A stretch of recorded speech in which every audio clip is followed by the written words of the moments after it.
What's going on, Twitch? Automew the Violet Wizard here, and today we are continuing Pokémon Emerald!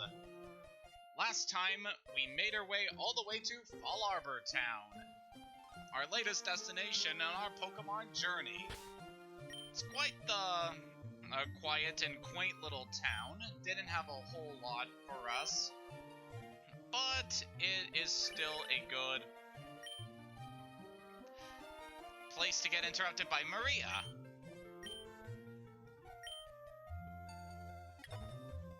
Okay, that was interesting.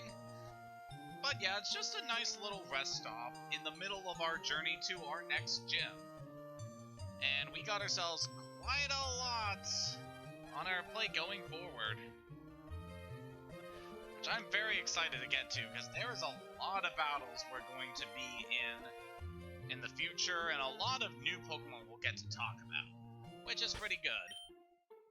Just a little refresher from last time, we had two of our team members evolve in the last stream, Shanty and Alexa. I'm very proud of that. Definitely had a lot of fun doing their artwork, as you can see up there in the little art corner in the upper left. With all that taken care of, we can finally move forward. Route 114. First and foremost, you'll want to go into this house. My big brother's the fossil maniac. He's a nice guy who loves fossils. Loves digging holes too. He dug this hole by himself. You can have this so you can dig holes just like my big brother. TM28. This is definitely a good TM. Make a Pokemon dig inside a cave. You'll return to the entrance. We'll go over that very shortly, but if we go through this hole here... I'm the fossil maniac. I'm a nice guy who loves fossils. Do you want a fossil? But the fossils around these parts all belong to me, none for you. If you can't bear to go without a fossil, look in a desert where there are boulders and sand that may hide fossils. We're gonna remember this area for much later on the adventure, but this will be relevant to us much later on. Hello, Watcher. Hope you enjoy the lurking. To go into that move that we just got, Dig is a pretty good TM. It's not as good as it is in later gens when it gets up to 80 power, but 60 is still pretty good. It's a ground-type move that a lot of Pokemon can learn. In fact, I'm pretty sure half our team can learn this move here. For the time being, I would recommend holding on to it. Unless you're using a ground type that doesn't really have access to a lot of ground moves at this point. Through level up, like say Sandshrew. Actually, I don't think you can get Sandshrew at this point. But yeah, pretty much I recommend holding on to this move, mainly because it'll be useful for something much later down the line. And also, just want to mention that Dig is also good because it can serve as an escape rope outside of battle, allowing you to instantly get out of a dungeon. It's pretty helpful. I like to fish, but also like to battle. If anyone challenges me, I'm there, even if I'm fishing. It's got quite a lot of battles here on Route 114. It's actually quite a lot of trainers here. And with them include some new Pokemon. Barboach, much like Marshtomp, which we saw previously, is a water ground type. Oh boy, we all know how deadly water ground types can be. If you didn't pick Mudkip as your water type, I could recommend Barboach. Water ground is a fantastic offensive and defensive typing, and while Barboach and its evolution don't hit quite as hard as the Mudkip might do, they're still very good Pokemon. They learn some very interesting moves, both by level up and through TMs, and are pretty reliable water types. Just note that you're not going to be able to catch Barboach until a little while longer. I like to battle, but that doesn't mean I'm good at it. Sorry about that, dude. I mean, when you have a fish going up against a pelican, the results are pretty inevitable. Hello there? Oh, my Pokemon does his roar! No one dares to come near me! Ah, thwart, please take this TM away. TM5. Not one I'm particularly fond of. TM5 contains Roar, a roar sends Pokemon scurrying. So Roar is an interesting move, depending on which battle you're in. If you're in a wild battle, it will instantly make the wild Pokemon flee, thus ending the battle there with you not getting any experience and stuff. If you use it in a trainer battle, however, a Roar will make it so that your opponent's Pokemon will switch places with whatever Pokemon is still waiting in the opponent's party. So it's an interesting attack, not one I would really recommend, but it's at least an interesting move that could have some applications depending on the battle. It's a neat one, but not one I'm particularly on the... Hello there, Galactic Oddish. I don't know, that's just kind of the nicknames that I felt would be appropriate for my team.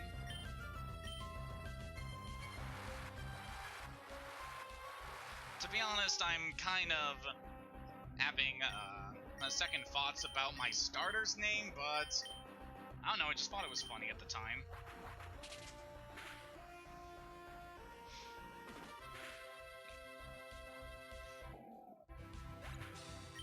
Sorry for not commenting at all on the double battle I just had. I mean, fighting a grass dark type and a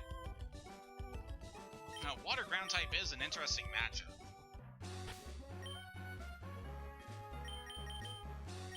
Alright, everyone's good there. Let's go grab this energy powder. So we haven't gone over this type of item yet, but energy powder is a type of herbal medicine. Basically, it works the same as other medicine items you can find, like super potions and soda pop, but the herbal medicine is unique in that it will lower the friendship rating of the Pokemon that you use it on because it tastes bitter and they don't like it. It's kind of an interesting item. It definitely has its applications outside of strictly a healing item, but I don't have to worry about that for the time being. So ourselves another battle. Claude.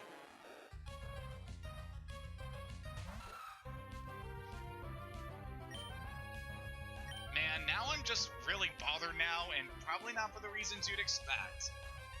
So there was a certain game that got released on the Nintendo Switch a few years ago called Fire Emblem Three Houses, which,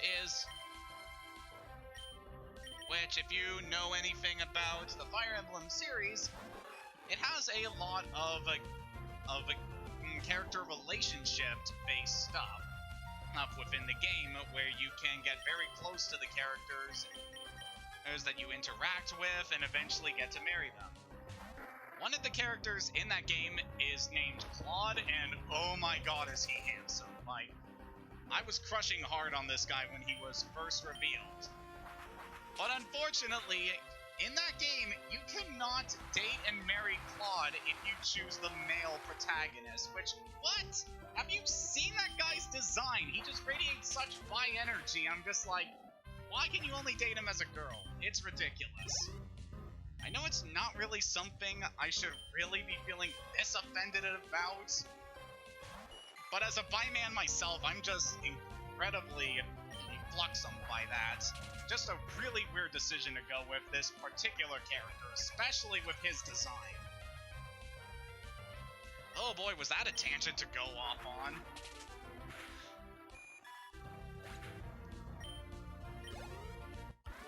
Yeah, I don't know, I have weird opinions about games.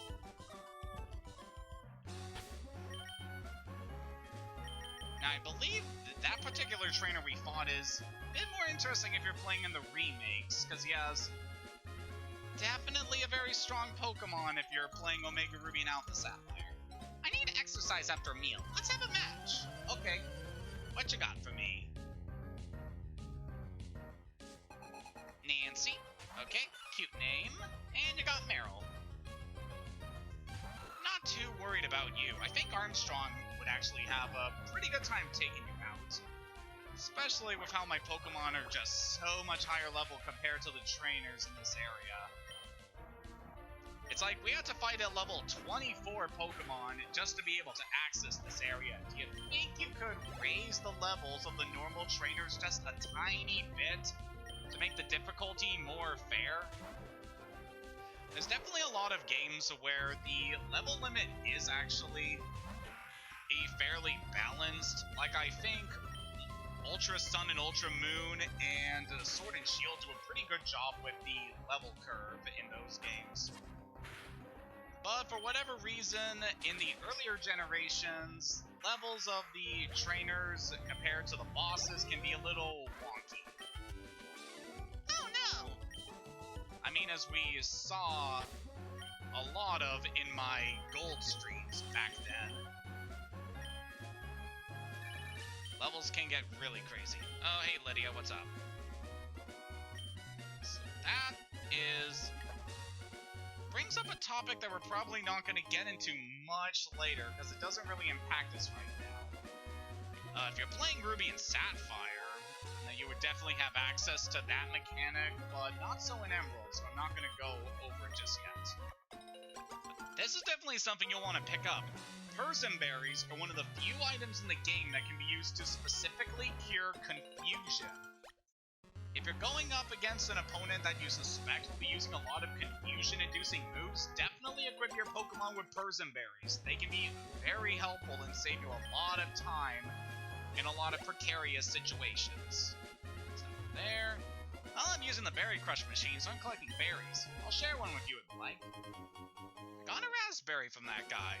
I don't know if he's one of the NPCs who can give you a berry per day, but that's interesting.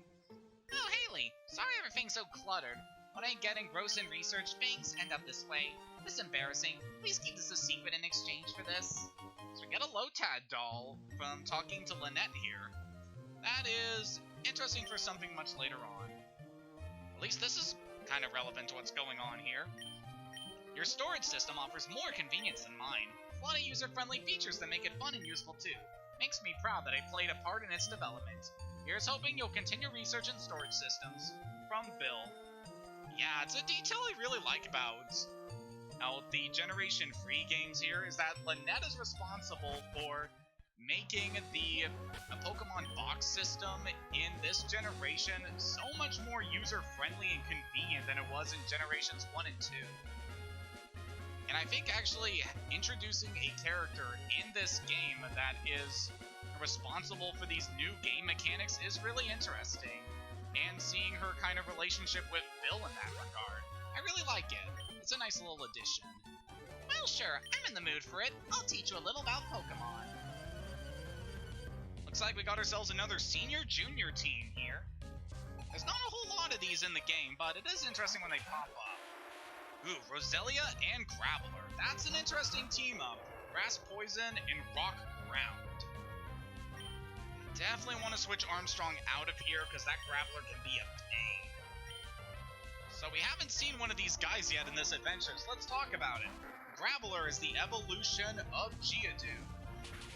As you would expect, it excels in attack and defense. This thing is very strong at this point in the game. And if you have a Geodude on your team at this point, you're probably very close to getting it as a Graveler. All in all, it is a decent and rock ground type, although it's kind of...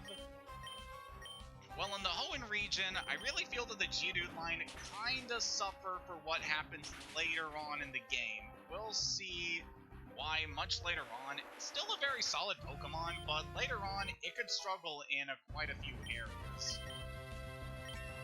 But yeah, it can be a very reliable teammate, especially if you're able to evolve it. Because Graveler's final form's really good. So there we got an evolution on... we got a level up on Armstrong and on Jerk. Very good. So let's move things around a bit here. Yeah, that should be fine. Let's see what else we got.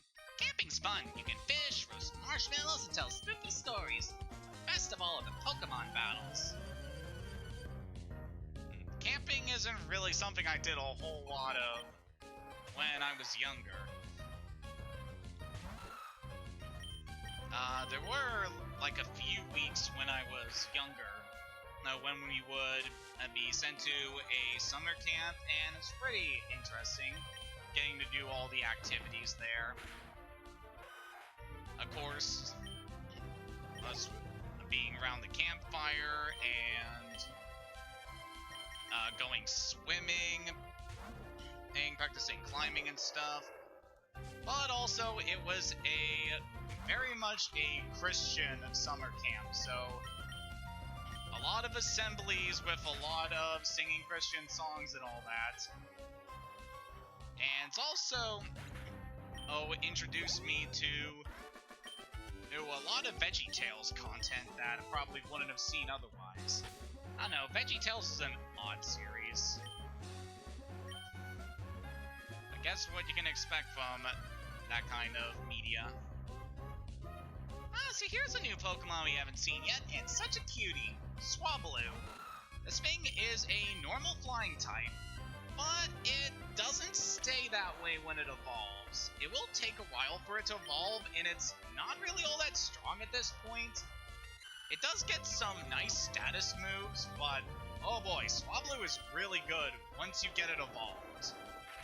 I would definitely recommend it if you're looking for an interesting Pokemon to use in your playthrough. Especially if you've already used things like Swellow and Zubat plenty of times. Carvos, that is really good. That's a vitamin item that will increase speed. Might as well give that to Alexa to improve her already fantastic speed. What we got here? Want to battle against my Pokemon? I'm gonna regret this, aren't I? Yup. Pokemaniac Steve. Boy, was this guy infamous in Emil's playthrough of this game. So Steve here's got an Aron, just like me. Yeah, I'm not really confident in Armstrong be able to take that thing out quickly, so let's go to Jerk.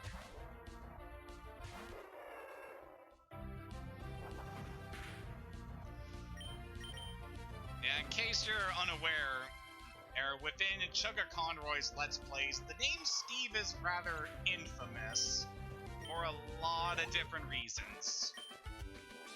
My Pokemon! Mainly because of this. Don't forget what you've done to me. I'll make it so you can't forget. So Steve is a trainer that we're able to rematch. Good for us.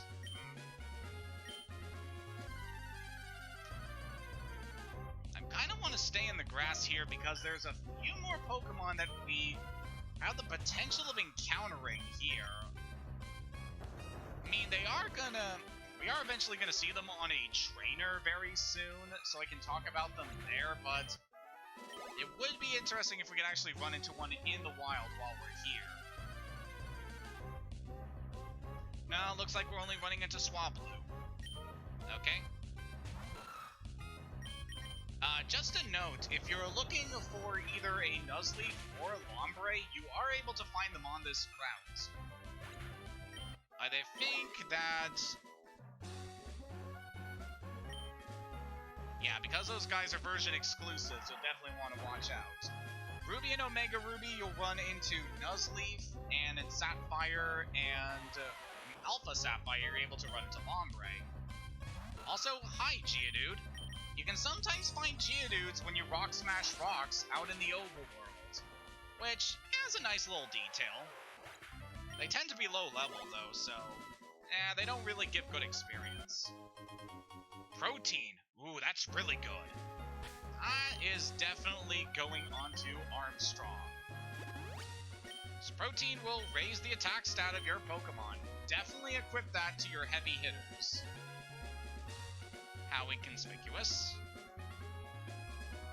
What's nice about this area in Omega and Alpha is that there's a lot of craters in this area that were left over from meteor landings, and oh boy, in those craters you're able to find some really good items that can be sold for a lot of money. So if you're playing Omega or Alpha, I'd highly recommend checking those meteor impact sites. They're very good.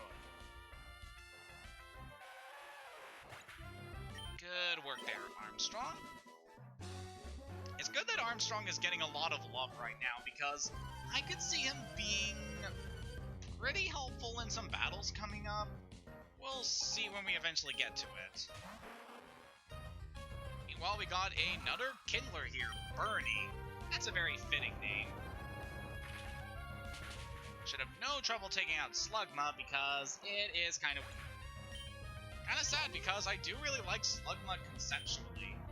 It kind of looks like it should be a bug fire type, which sadly we didn't get until Gen 5. But yeah, it's an interesting Pokemon. One I mainly recommend if you're looking for more of an unorthodox team. Wingull, however, I can't recommend enough, as can be seen from the team I currently have. So took care of that guy.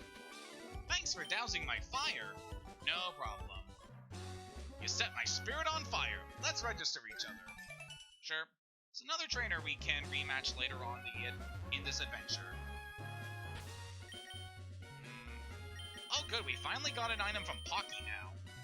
And it's a regular potion. Okay. I'll take it, but that's not really useful at this point. You're not prepared, you shouldn't be up in the mountains. Have you made your Pokemon evolve very much? Have you seen my main neck trick? We got Lucas and Angelina here. It's nice we're getting a lot of double battles right now. It's always a battle format that I really liked and I wish would get a lot more attention in the more recent games.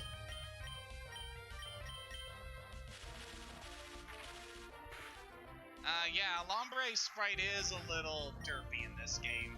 Definitely get some better ones in later games, though.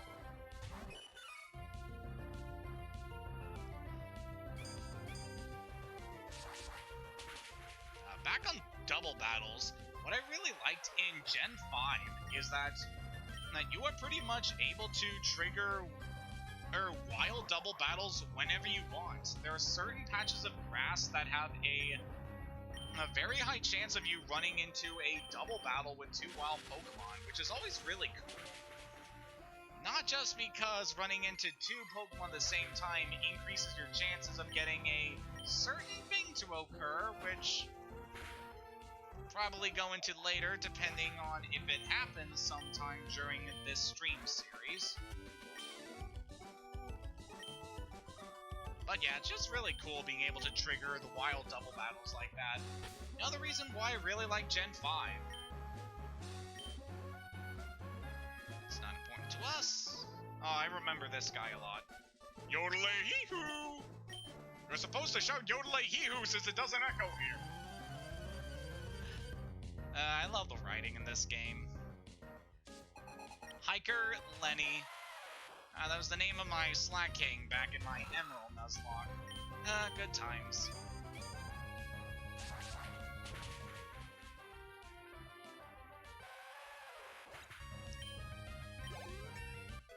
And Armstrong just tearing through these guys.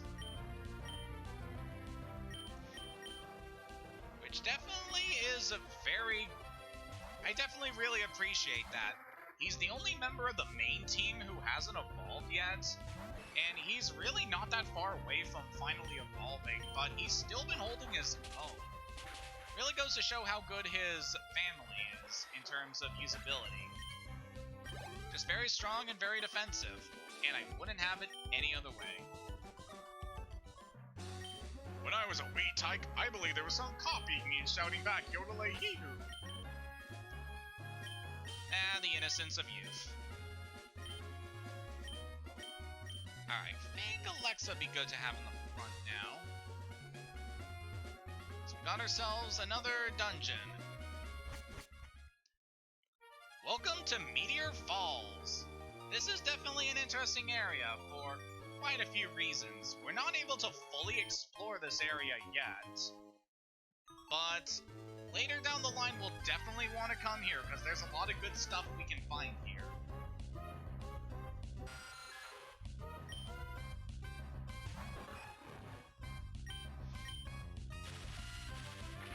Namely, one reason here is Zubat. probably the most common thing you're gonna run into here. If you haven't caught one back in Granite Cave, definitely recommend picking one up here, because Zubat can actually be a really good team member when you get it trained up. There is one other Pokemon we can encounter here. Well, technically two, but they're version exclusive, so you're only gonna run into one during your playthroughs. If we do run into one, I'll definitely talk about them, but if we don't, we'll have to save that for when we eventually run into them in a trainer battle.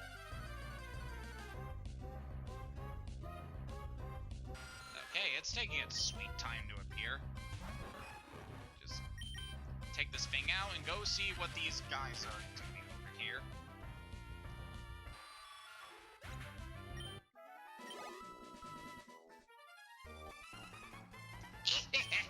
With this meteorite, that thing in Mount Chimney will.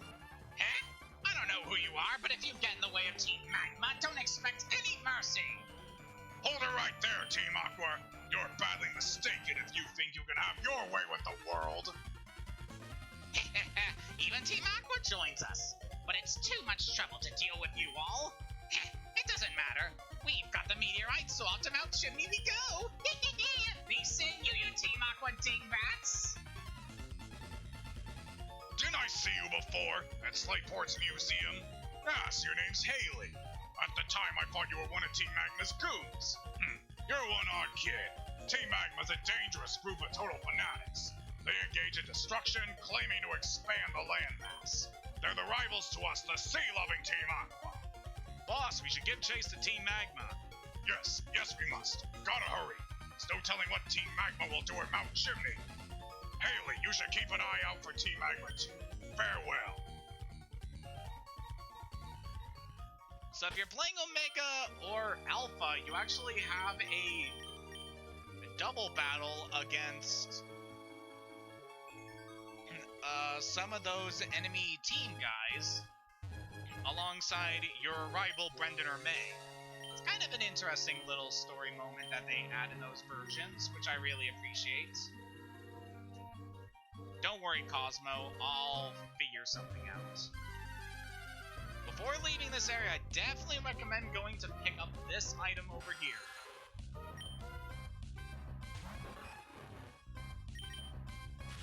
Let's take this sucker out.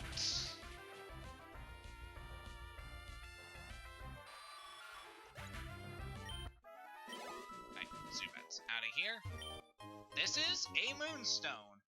It's an item that can be used to evolve certain Pokemon. So if for some Arceus forsaken reason you decided to add Skinny to your team, now is your opportunity to evolve it. Its evolution, while I wouldn't wholly say is a good Pokemon, it's definitely better than the Skitty you were using previously. So that's a plus. There is another Pokemon we'll eventually be able to run into that can evolve with it, so I'll point that out when we get to it. I'm running into a lot of things here, which not wholly against, considering what else we can find here that is very rare. But yeah, there's not much left of Meteor Falls. We are almost done this area.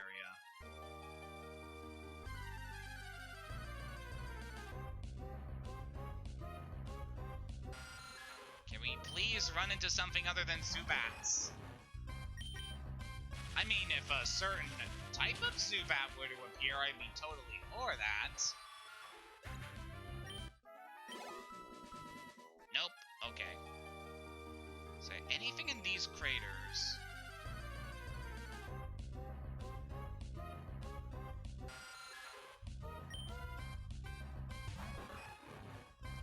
Zubat, please go away.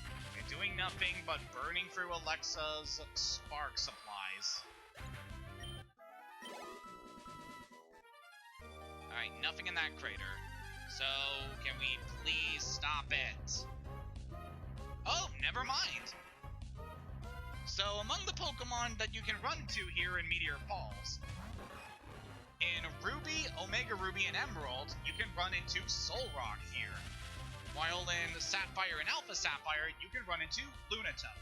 They're both Rock Psychic type Pokemon. Their stats are a little different, with Solrock being more physical and Lunatone being more special, but they're interesting Pokemon. They definitely have some pretty diverse move pools all around, and with their very unique typing, they can be pretty useful on your teams. Thank you for that, Pocky. That's very dang helpful. And let's move over here, Shanny. Alright. Should be all set for what's ahead. So yeah, first visit to Meteor Falls is pretty basic. But we're back over here on Route 115, which is an area we were at very briefly early on in our adventure. Yeah, this is a section of the route that could only be accessed by taking the path from Meteor Falls. So definitely a lot of trainers over here. First off, Cindy here with her Meditite. We definitely faced our fair share of these guys before, so nothing we really need to worry about. So while we're just taking care of these guys here, what's some stuff to talk about today? Earlier I've been making a lot more progress in Paper Mario the Origami King, which I've gone on stating in the previous stream I really like. Definitely has exceeded my expectations in a lot of different areas. But yeah, I'm currently making my way through the 4th chapter of the game, also known as Purple Streamer, also known as the Great Sea, which I'm really liking. It definitely brings back a lot of memories of my time playing The Wind Waker, which is one of my favorite Legend of Zelda games. Just such a fun experience getting to sail the sea and discover all these uncharted islands. And find all these interesting things, because it's definitely been a treat getting to explore that area. And oh boy, there is a particular boss fight in that chapter that almost gave me a lot of trouble, but I was just barely able to get through unscathed. It was definitely an interesting fight. Don't really want to spoil what happens, but yeah, it's definitely a good place. You can always expect to see one black belt named Knob in this series. So this particular trainer you'll definitely want to remember for later.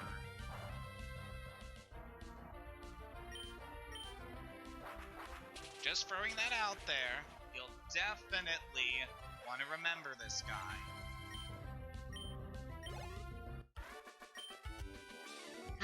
My head is busting! Sure. You impress me. Give me a rematch after I redo my training.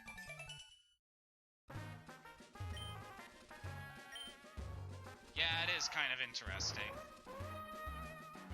So you'll definitely want to register that guy in your Pokénav. He'll be important for something later on. Okay, well, over here, got some Bluckberries. They're not important for anything right now, but definitely remember them for later. If you're playing Ruby or Sapphire the remakes, though, you'll actually have a use for them, but for now in Emerald, they don't really serve anything. Alright, we should be good for these next battles here. I have a rare Pokemon. Would you like me to show you?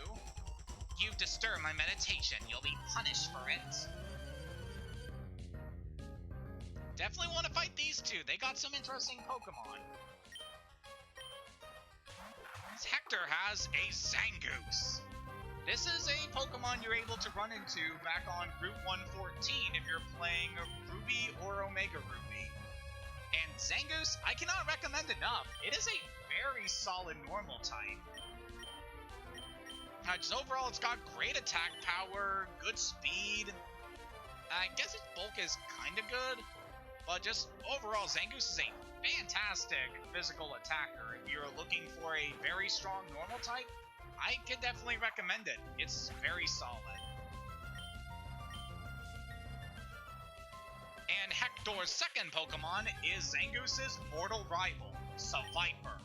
It is a poison-type snake, and yeah, I would recommend it. Not as highly as Zangoose, but still a very solid Pokemon. Good attack power, overall decent stats. And if you're a fan of the anime, it's a very prolific member of Team Rocket's main party for quite a few seasons. Now, lasting almost the entirety of both the Hoenn and Sinnoh sagas. And yeah, it's very interesting seeing these guys whenever they pop up. Just having a Viper on the main party of the antagonist leads to a lot of situations when Zangoose pops up, leading to these bitter rivalries between these Pokemon. Because, you know, they're based on the real-life interactions between snakes and mongooses, which is very cool. I like those details. Meanwhile, over here, we have Spoink. It's a Psychic-type Pokemon, and it's kind of hard to recommend in this generation. It's definitely a Pokemon that gets better later on in the series when access to better moves, but for now it's just kind of... well, like, I guess I could call it... when it's fully evolved, it's a much bulkier Kadabra, but with not much in terms of power. It's an interesting Psychic type, but it's kind of hard to recommend it in this specific game.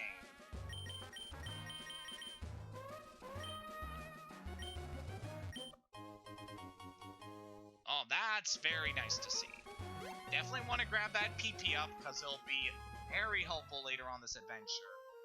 And we're back in Rustboro City. Very quickly before we continue our adventure, want to show that things have changed for us in the shop here in Rustboro. We're now able to buy both repeat balls and timer balls at this shop. So definitely pick those up if you're looking for them. They can be helpful. Let's go heal up in the Pokemon Center, put away any items we don't need, and we should be good to head to Mount Chimney.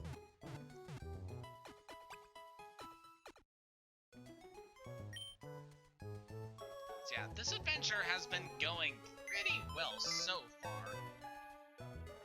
I didn't want to access that. By the way, just to show this off, someone's PC is now relabeled to Lynette's PC when we talk to Lynette in her house. It's a nice little detail. Let's put up that away. Let's put the Moonstone away. Don't need the escape rope right now, so we'll put that away.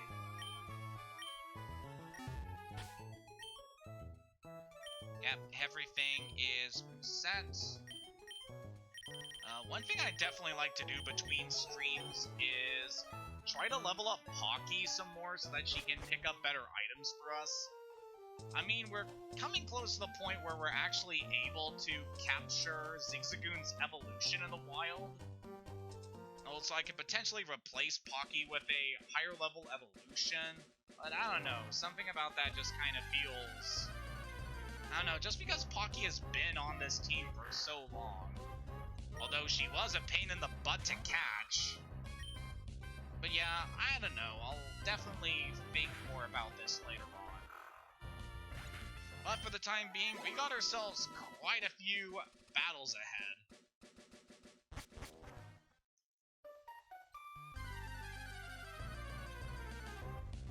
At the very least, the road back to Mount Chimney is not going to be as difficult as would expect. With our path through Meteor Falls looping back to Rustboro, we're able to easily cut through the region by taking the Rust Turf Tunnel to Verdant Turf, going back to Mauville City, and then we just need to head up north, and we'll be back at the mountain in no time.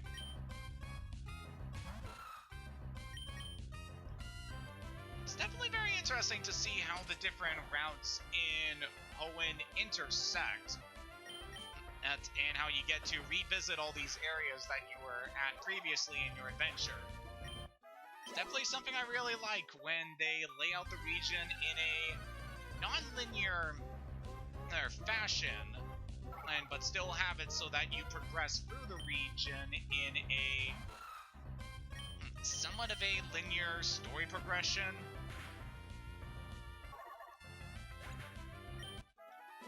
Even if the path doesn't really seem like it. But yeah, just looping back through a lot of areas we previously visited, and it's nice to see these different locales again. Even though we were just in this area like a few weeks ago, so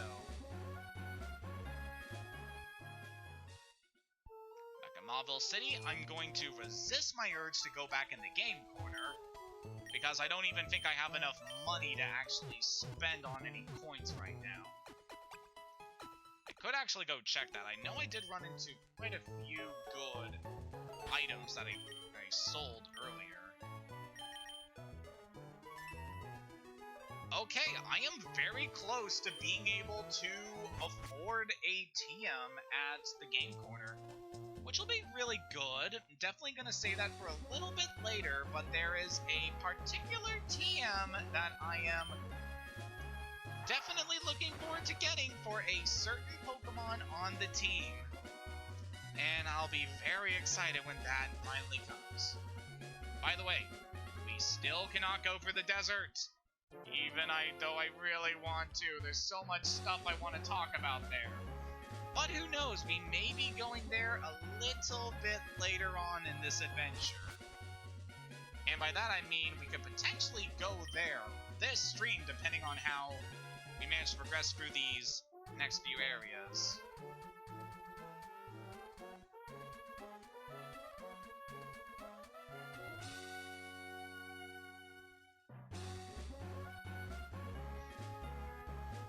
And I only just realized now something kind of important that I was meaning to talk about.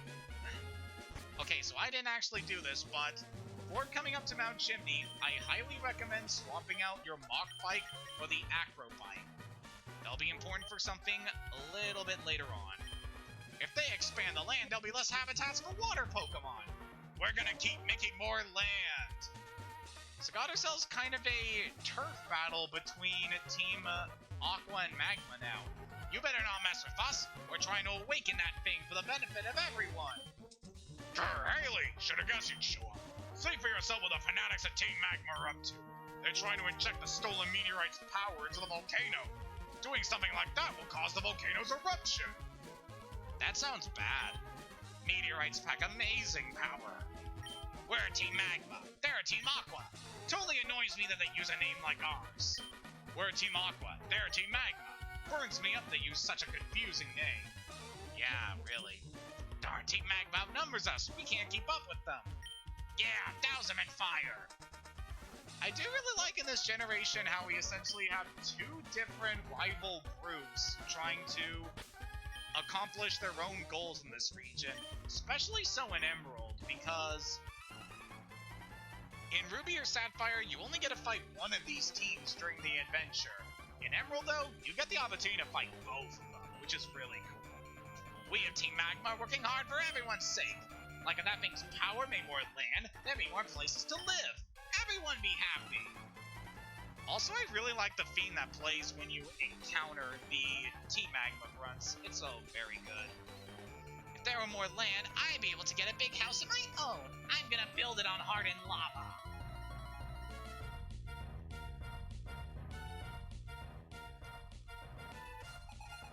So Team Magma are not a whole lot different in terms of team composition from Team Aqua.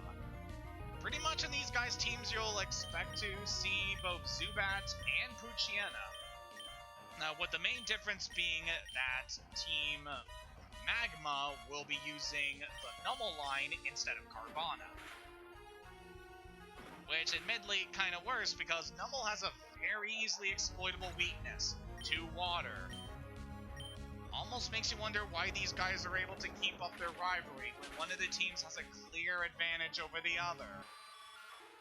But whatever, it's thematically appropriate, having land and water kind of in conflict with each other.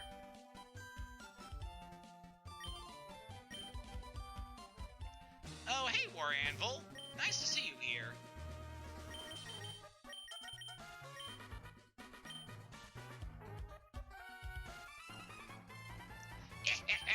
So, you've come all the way here, but you're too late. I've already delivered the meteorite from Meteor Falls to the boss. So got ourselves a battle against definitely a more challenging opponent than what we're up against. Magma Admin Tabitha. Despite what the name implies, this guy is actually a dude.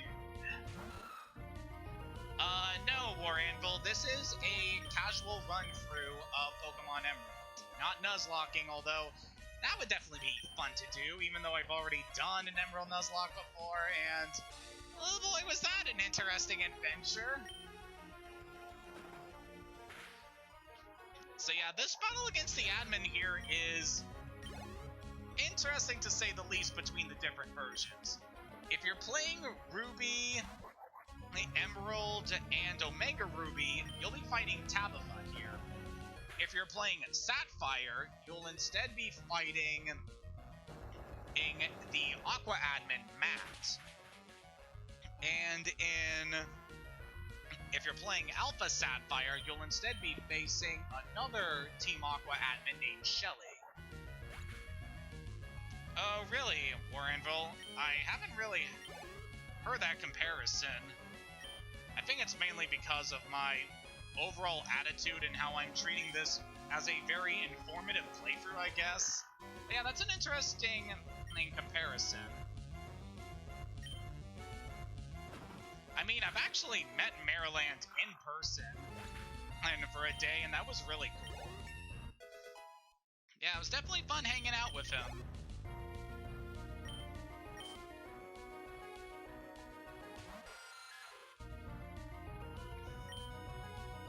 So I definitely need to take a drink there.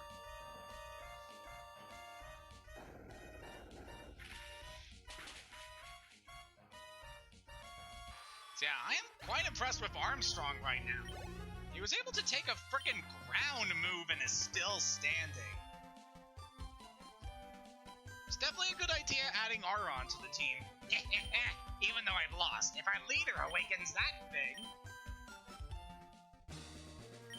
Boss, hurry! Give it the meteorite's energy!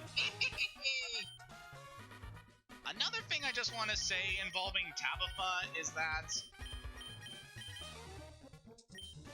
Oh boy. I don't want to put this. I kind of prefer my interpretation of the character in my Emerald comic a lot more than his actual in-game version. Especially what they do with him in Omega Ruby, but that's a discussion for a later date. Just know that I really like my interpretation of this character. Before going onward, I highly recommend saving. And also, have a very strong water type with you, because it will really help here. The power contained in the meteorite. By amplifying its power with this machine, Mount Chimney's volcanic activity will instantly intensify. Its energy will grow deep inside the crater and... Who are you? I'd heard Archie bemoaning a child who'd been meddling in Team Aqua's affairs. It must be you he meant. So you're thinking of interfering with us, Team Magma? Now you listen. Long ago, living things used the land to live and grow. That's why land is all important. It is the cradle of all. That is why Team Magma's dedicated to the expansion of the land mass. It's for future advancement of humankind and Pokémon. And for that, we need the power of what sleeps within this mountain. Oh, there was no need for you to learn that much. But no matter. I'll teach you the consequences of meddling in our grand design.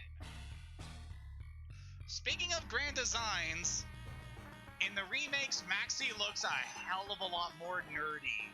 In this game, he actually looks hella intimidating, but he just looks like such a dork in the remakes. So if you're playing Sapphire or Alpha Sapphire, you'd actually be facing Archie here instead of Maxie. Which is an interesting change between the two versions. Leading off here, we got Mightyena, the evolution of Poochyena. Mightyena here can be quite an interesting opponent to face, or you could just switch out to Zubat, sure.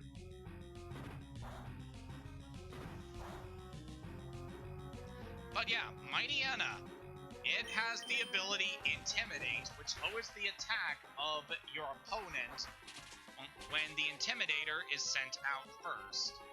It's definitely a useful ability that gets used a lot, especially in competitive. Like, there's a reason Incineroar is so popular in the meta for our Generation 7. Definitely gonna switch to Shanty here. Yeah, Mightyena is overall a decent Pokemon. I've definitely used my fair share of them, but they're not all that impressive. Meanwhile, we got this boy here, Camerupt. The evolution of Numel. It's a fire ground type Pokemon, so douse it with water. Don't worry, this thing is definitely a lot more impressive than I'm initially making it seem to be. Let's switch Jerk back in to deal with that Mightyena, and we should be good here.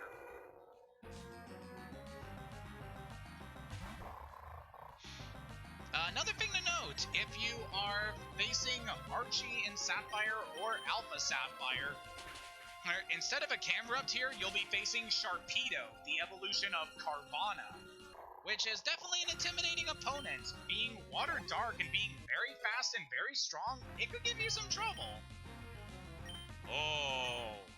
Oh, that's good. So I was actually considering using my Bulk Up TM on Jerk, but there's no need because he naturally gets it in his moveset. That's really good because increasing attack and defense can be really helpful in some of the more intimidating battles later down the line. What? Maxie was caught off guard? You got beat by a chicken and a pelican. Some evil team leader you are.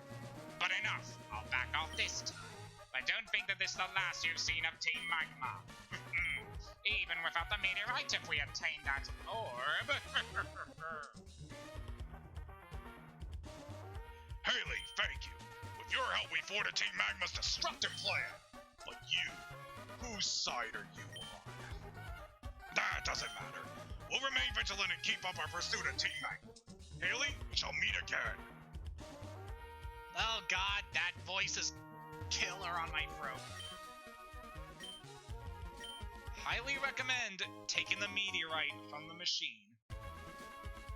Hang on, need some more apple juice. Oh yeah, that feels good. So yeah, that battle definitely went better than I was expecting. Got a very much needed level up on Jerk, which is good because he'll definitely be useful in some battles coming up in the future.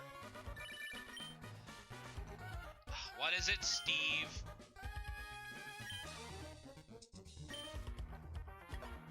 Wow, that sounds legit despicable, dude. So this isn't all that we're able to do up on Mount Chimney. We'll definitely be coming back to this place a little bit later on the adventure. Lava cookies are Mount Chimney's local specialty. Try one. It's just $200. Definitely buy these items from this woman.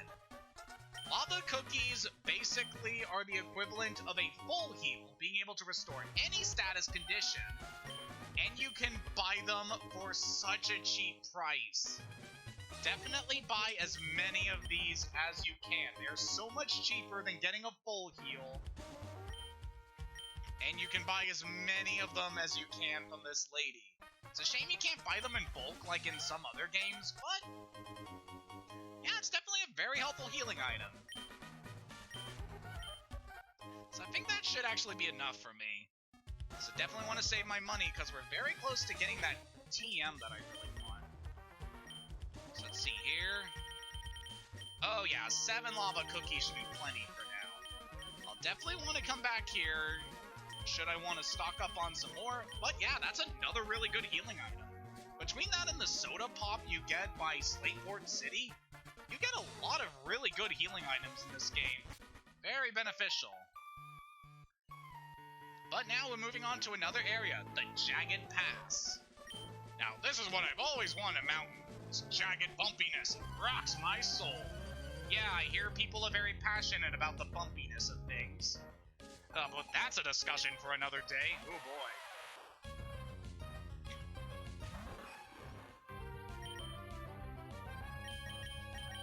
So yeah, we got ourselves a not very long little path along the mountain here. Got a few trainers here, and definitely some things I'd like to talk about. For the most part, it's a pretty simple area. One thing I do like to say, however, is that if you're thinking of coming to this area, definitely pick up the Aqua bike. because it will make navigating this area so much easier, and I definitely regret not picking up the Aqua bike when I did. I'll probably actually go back for it, because, yeah, looking at our time, we definitely have enough time to get through the next area before the end of this session. Yes, I did lose a Pokemon. Comes the love of the mountains, I have you beat. So with the Aqua bike, you're able to perform certain tricks that you cannot do with the Mach bike. See these rocks here along the cliff side? By using your bike to bunny hop, you're actually able to scale those rocky outcroppings, which allows you to navigate the jagged pass much more efficiently. Unfortunately, I did not pick up the Aqua bike when I was in Mauville, and I'm kicking myself for that right now. Oh, what do we have over here? What are you doing here? What am I doing in a place like this? What business is it of you? So got ourselves another battle against Team Magma here. This Magma grunt's just hanging out here, kind of inconspicuous. We might want to remember this for a later date.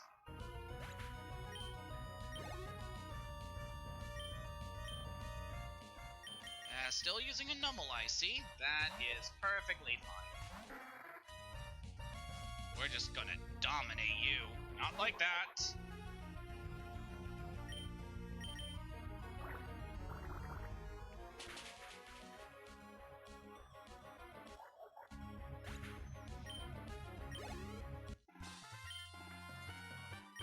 I should have ducked into our hideout right away. Okay, I admit it, you're strong. Don't worry about me. Go wherever you want. Yeah, I'm not buying it.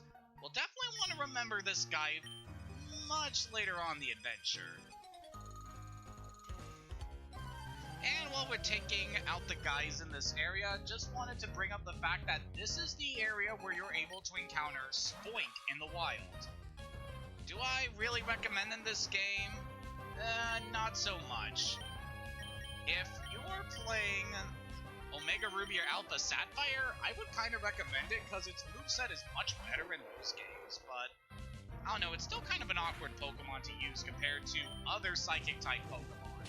Like, if you haven't picked up an Abra or Ralts by this point in the adventure, they would definitely serve as much better Psychic types than Spoink does. I know I'm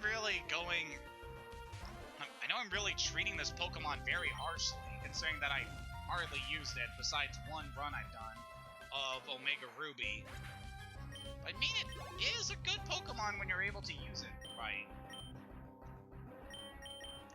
Another thing I like to say about Spoink is that its lore is downright heartbreaking. So the Pokédex has a lot of different descriptions for Pokemon that feed into the world building of the series and expands upon the personalities and the behaviors of the various Pokemon you come across. And some of them are downright tragic. So Spoink, you know how its tail serves as a spring and which it uses to bounce along the ground because it has no legs? The bouncing of its tail helps keep Spoink's heart beating, and if it ever stops bouncing, it will go into cardiac arrest and die. Rated E for everyone!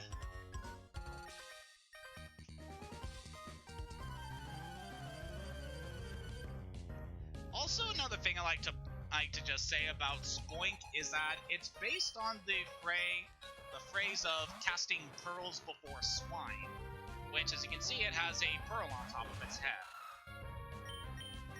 Yeah, it's definitely an interesting Pokemon besides the fact that it's not one I really recommend to use in battle, but conceptually and design-wise, it is pretty neat. Really didn't want you to use Supersonic there, buddy. I mean, I have ways to get around that, but I kind of don't want to waste my berries right now. Not on these small fry. Let's just burn that thing and see if we can take down Shroomish.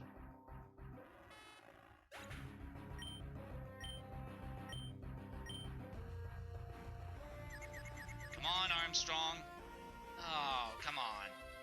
You were so amazing earlier in this stream, Armstrong. I really don't want to see you lagging behind now. Especially because you are so close to getting a much-needed power-up.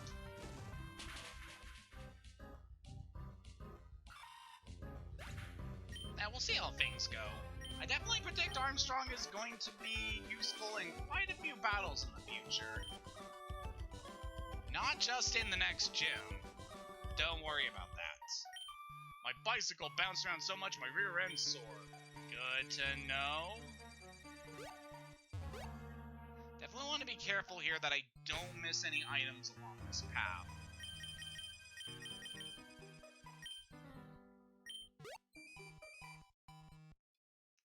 Yeah, I think we're good. Also, in terms of other wild Pokemon you can encounter in this area, you can also run into Numel and Machop here.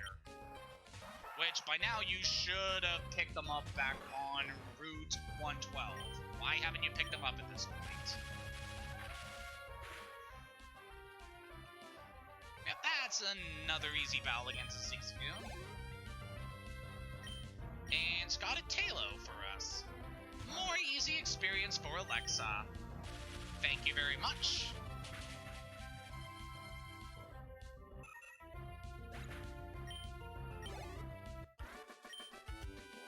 It was all over while we were still trying to find a good footing.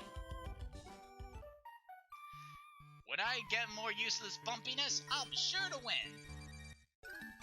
So we got Camper Ethan registered in our Pokédev now. Definitely be helpful. Hello there. Yeah, I'd like to get a Mauville, but if I went down these ledges, it'd be no easy matter to get back to Lavaridge. We'll be down there a little bit later. But for now, we're back in a new area, Lavaridge Town. This area is pretty neat conceptually. Oh, damn it, I activated my Siri by accident.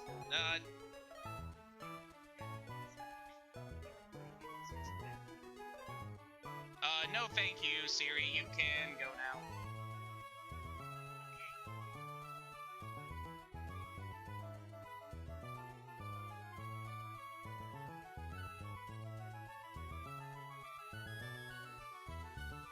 Alright. I silenced her. We won't have to deal with her again.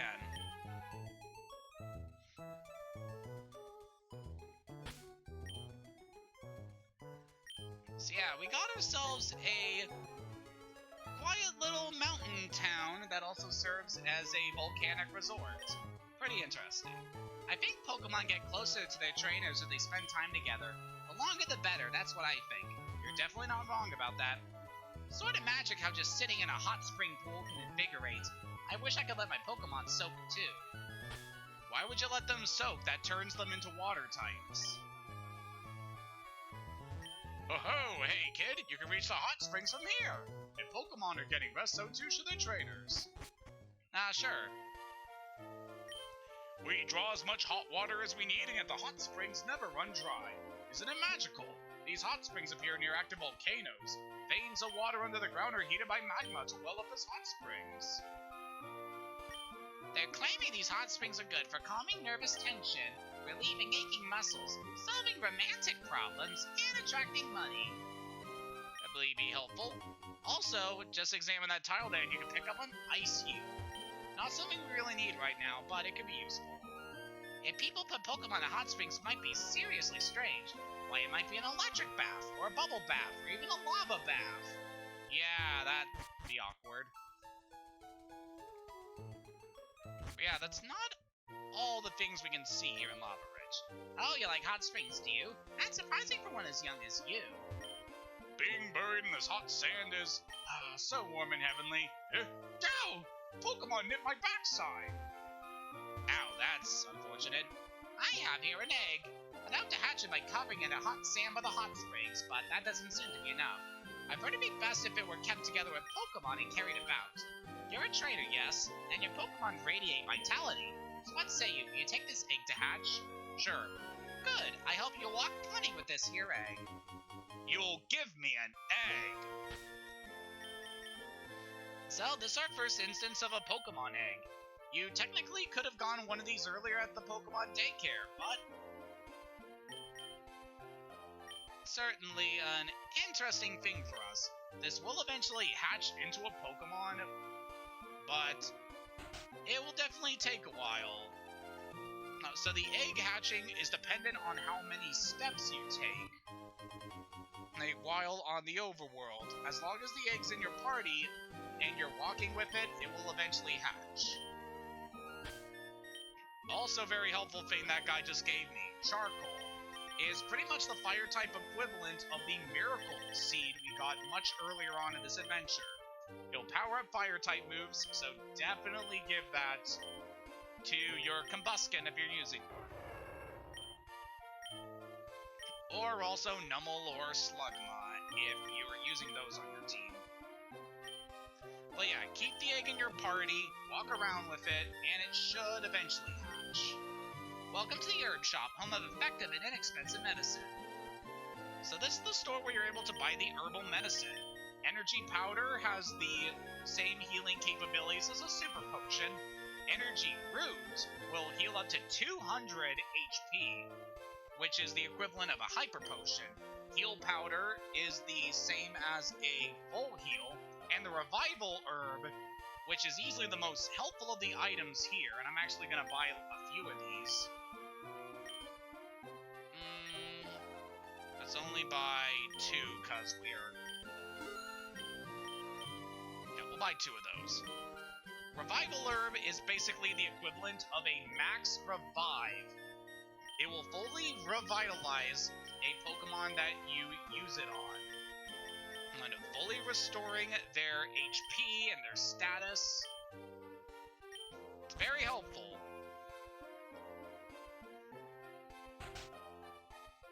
Of course, the herbal medicine is also bitter, so will decrease your Pokemon's happiness. Watch out. My wife's warming an egg in the hot springs. This is what she told me. She'll have 2 Pokemon with the daycare, and they discovered that egg. Ah, young one. I'm also a young one, but I mimic the styles and speech of the elderly folks of this town. What do you say, young one? Would you agree to it if I were to offer to teach the move Mimic? This is an interesting move that you can have tutored to you at this point. Mimic will copy the last move that your opponent uses and makes it so that you're able to use that attack until the end of that battle. It's an interesting move, one I don't recommend too much depending on what playstyle you're using. Like, if you're using kind of weaker Pokemon, I could definitely see teaching it to help mitigate, like, your Pokemon's lower stats if you are trying to challenge yourself with a more interesting run. But yeah, with that, we've pretty much seen everything in Lavaridge, except for the gym. Before going in this place, I highly recommend training up your Pokemon and having a water type that is at least level 27 or so. And also, I'd highly recommend having a water type Pokemon that is also a female. It might not seem like that important right now, but trust me, it will. Hey, how's it going, Champion Bound Haley? Lavaridge's gym leader Flannery uses fire-type Pokemon. Her passion for Pokemon burns stronger and hotter than a volcano. Don't get too close to her, you'll burn. Hose her down with water and then go for it. I definitely don't know how I feel about hosing her down. But yeah, this is an interesting gym we have here. We got a sort of labyrinth here with a lot of different holes that we drop down between the different floors. And there's a lot of trainers hiding here. See how the flames blaze wildly? They flare in anticipation of my win. So yeah, this gym is pretty much built inside a giant sauna, which is a lot more apparent in Omega Ruby and Alpha Sapphire. I definitely like the look of this gym a lot more in the remakes. It just looks so nice.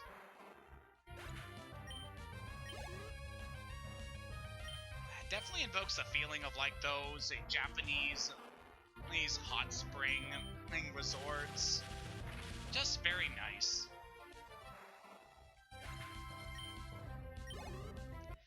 So yeah, as can be expected here, you're going to be facing a lot of fire-type Pokemon. Although that might not be the only kind of Pokemon you run into here, as we'll see much later.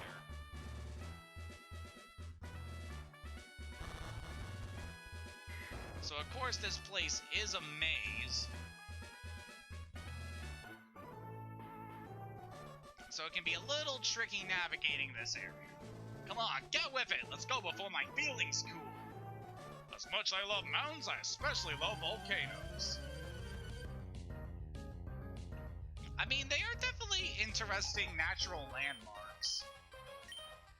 Back when I was in Costa Rica, I know my mom and I visited a dormant volcano in that country, and it was quite interesting to see. Like, the freaking crater of that volcano was so massive. And just the environment of the area, how, like, the entire mountainside was covered in lush jungle, just... Oh, it was so nice. I really like to visit those kind of places. That's because just the natural environment is so amazing hanging down in those tropical areas. I mean, I say that being a little dweeby Canadian boy, so of course I'd naturally be drawn to those exotic locations.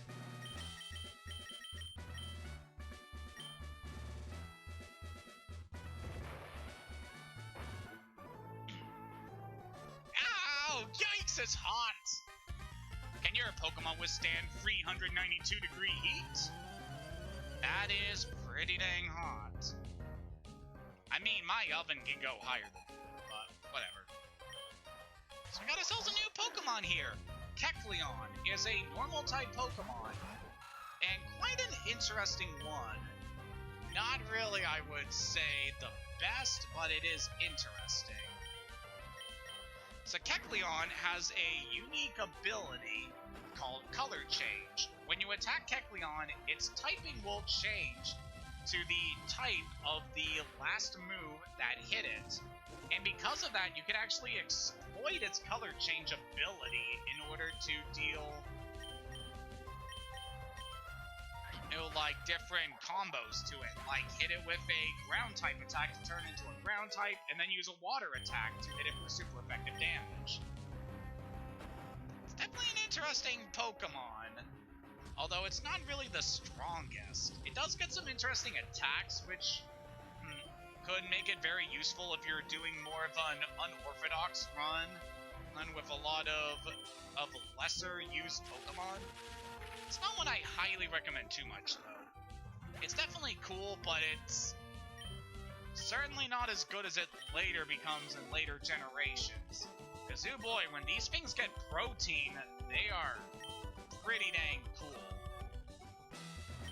The temperature of magma is 392 degrees. Your Pokemon beat me, so they should easily survive in magma.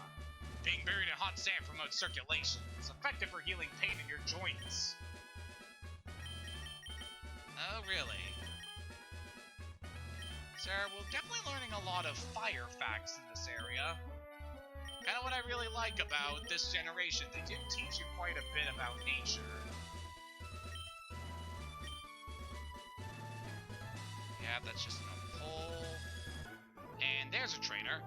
I'm trying to relieve my stress. Don't come along and stress me out. Buddy, I'm in the Lava Ridge Gym. There is nothing in this place but stress. So, while we're just kind of taking these guys out, something I wanted to discuss very recently is kind of for some stuff going forward. So, I've got a few busy days of work coming up, but I got quite a lot of days off starting this Sunday, which is extra special for me because this Sunday is my birthday, and I'm gonna turn 27, which, oh boy, 27 long years. That's definitely quite a life I've lived, all things considered. But yeah, I am definitely looking forward to my break coming up on my birthday. Should be very fun. And So for this Sunday, I'm probably not going to be doing a stream because I'll probably be busy with other things that day, but I'll see if I can get another stream done this coming Monday. And possibly Tuesday, depending on how things go.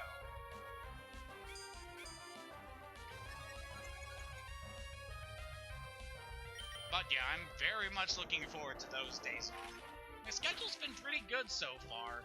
Definitely gonna get a few more busier days going forward, but things shouldn't be too bad. I mean, we still got the thing going on right now, but I don't know, hopefully things start to get a little bit better. I know it's definitely been hard on a lot of people, but best thing we can do now is just stay strong and survive this. Enough about that. Let's go back to something a little more... what am I trying to say here? Let's be a little more positive right now. Just focus on having a good time in Pokemon. Danielle here's got Meditite, as you expect battle girls to have. Let's definitely want to switch Armstrong out, because Meditite tend to be packing some not-so-good things for... Okay, you're just gonna use Bide. Okay. I'm gonna take you out with Wing Attack anyway, so it doesn't really matter.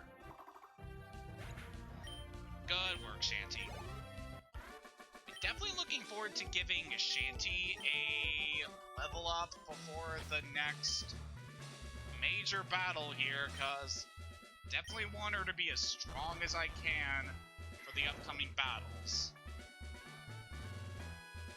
So I think I want to drop down here now. Nope, I took the wrong path. At least this gives me an opportunity to go heal up at the Pokemon Center before we go challenge the gym leader. Definitely want to heal up.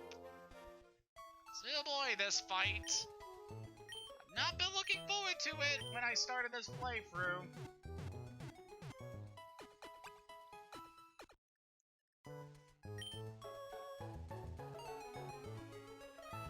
So as I've said, in quite a few episodes of this stream series, I consider Pokémon Emerald to have some of the hardest boss fights in the entire series.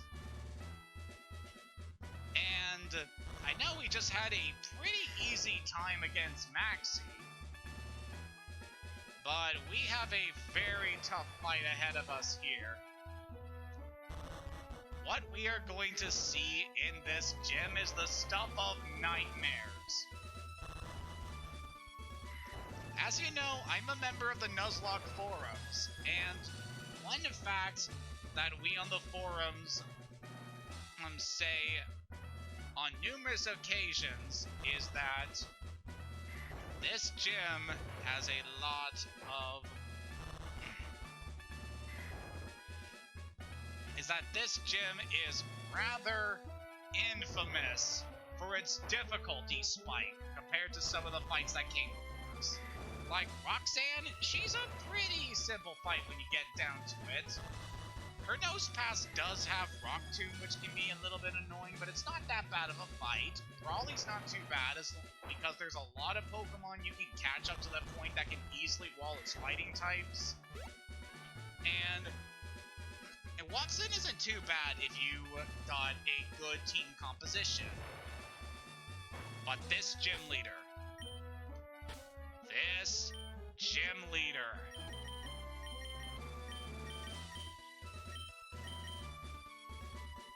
We are going to see exactly what this gym leader has to offer. For you, I think what I want is... I guess I'll give you an Oran Berry just to give you some additional bulk there. Armstrong, I think, is good to have a... Actually, let's swap out Armstrong's Silk Scarf for a Ross Berry, because I'm expecting Armstrong to get hit with a bird coming up. Same with Alexa, so let's give Alexa a Frostberry too. Don't have to worry about Jerk because fire types cannot be burned, so we don't have to worry about that.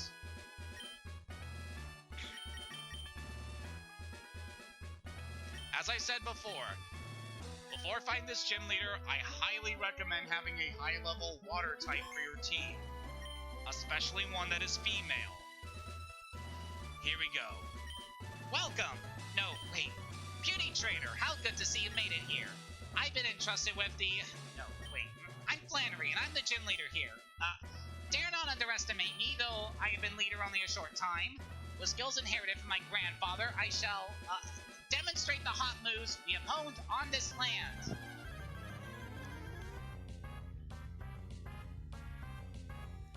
Flannery is the gym leader of Lavaridge.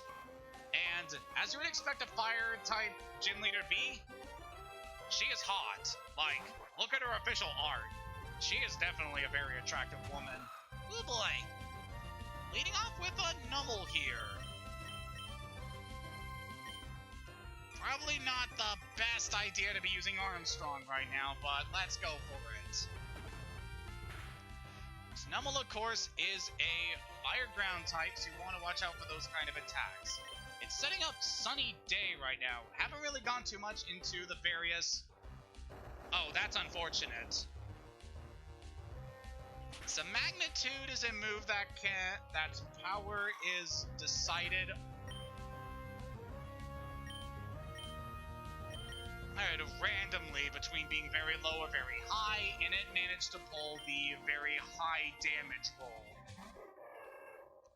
That's unfortunate. What I was gonna say before being interrupted is that Sunny Day will change the weather to strong sunlight. When it's sunny, fire-type moves get boosted by 50%, while water-type moves will have their power cut in half by 50%. That's why I'm not immediately going to Shanty right now, because I want to make sure that her water-type attacks will not be affected by the harsh sunlight right now. Definitely don't appreciate that light screen from Slugma. You can see where this fight can be kind of annoying. Let's go for another double kick here. Another strategy I could do is try to maximize Jerk's attack with bulk up, but that seems like kind of a unfair advantage here. At the very least, we managed to waste one of her healing items and managed to stall enough time to get rid of the harsh sunlight. We still have that light screen to worry about, but I think Shanty should be fine to take out Camerupt.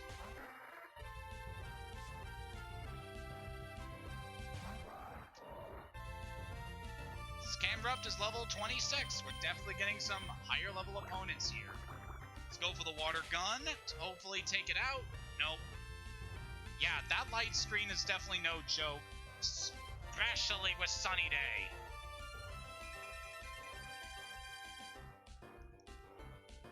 So light screen. It is an interesting attack because it will essentially cut the power of special attacks used against the affected team by 50%. So yeah, Flannery's definitely playing the long game here. Okay, that's good. Light screen is down, so we should hopefully be able to do some more damage to Camerupt.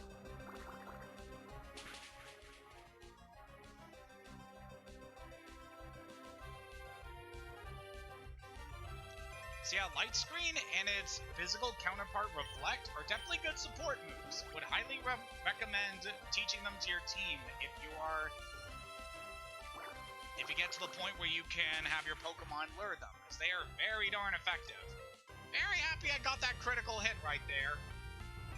We still have to deal with the sunlight, but I am quite confident in Shanty being able to take out Camerupt, and hopefully we're going to have an easy time against this next opponent. But all things considered, things are going to get crazy. Our next opponent is a Pokemon that we could have run into back in the Fiery Path. Torkoal is a pure fire type, so we're not able to exploit a 4x weakness like Camerupt. At least the sunlight's faded, because that's good. Gonna hopefully go for Supersonic here to try and confuse this thing. Oh, come on. This Torkoal is no joke. Level 29 is very high level by this point in the adventure, and I'm really not happy that we're paralyzed right now. So Body Slam is a very strong normal type move that has a chance of inflicting paralysis. What this Torkoal likes to do is it will use Body Slam in order to paralyze your team, just impairing you, using Sunny Day to cut the damage that it will take from water attacks while also boosting its fire attacks. Speaking of which, this Torkoal is packing a very devastating move that we might be seeing fairly shortly. Yep, there it is. Overheat is a very strong fire type move.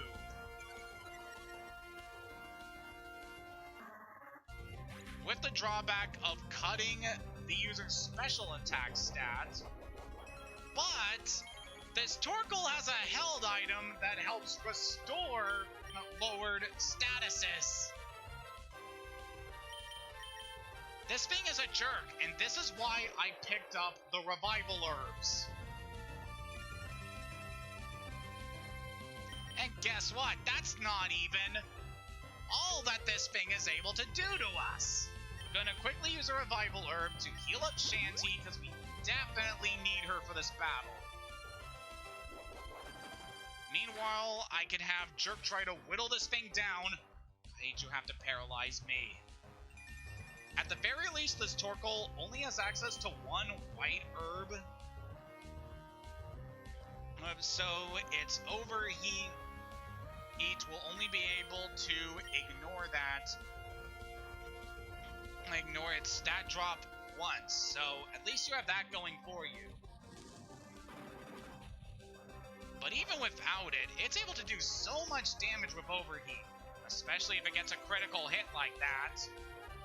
But yeah, boosted with not only the same type attack bonus, but also the Sunny Day, that move has such high power coming from this Torkoal. Like, it's no slouch when it comes to damage. It's got good special attack. And as you would expect from a turtle Pokemon, it's slow, but its defensive stats are really good.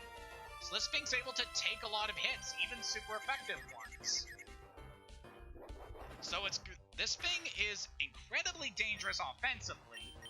It takes so long to kill because it's able to protect itself from one of its weaknesses, alongside having very high defensive power. And get this, if you're going up against this thing with a male Pokemon, Flannery's Torkoal will use Attract to make your Pokemon not be able to do anything. Luckily, I was able to get some very good rolls on that Supersonic, and we finally managed to take this thing out. Yeah, that Torkoal is a pain. Easily one of the most deadly Pokemon we have seen up to this point in the adventure. And this isn't even the hardest battle in the game. Oh, I guess I was trying too hard. I've only recently become a gym leader. I tried too hard to be someone I'm not. I have to do things my natural way. If I don't, my Pokemon will be confused. Thanks for teaching me that. For that, you deserve this. So glad we managed to get through that battle, as it's a rough one. Like, even if you pick Mudkip as your starter, you can have trouble here. If you have a Heat Badge, all Pokemon up to level 50, even those you get in trades from other people, will obey you completely. And it lets Pokemon use the ancient move Strength outside of battle. This is a token of my appreciation. Don't be shy about taking it. TM50. If you're using a Fire-type Pokemon on your team, highly recommend this. That TM50 contains Overheat. That move inflicts serious damage on the opponent, but it also sharply cuts the special attack of the Pokemon using it. Might not be suitable for longer battles. And we register Flannery in the Pokénav. Your power reminds me of someone. Oh, I now, you battle like Norman, the gym leader of Petalburg. You're not wrong. Not wrong. But yeah, just look at that.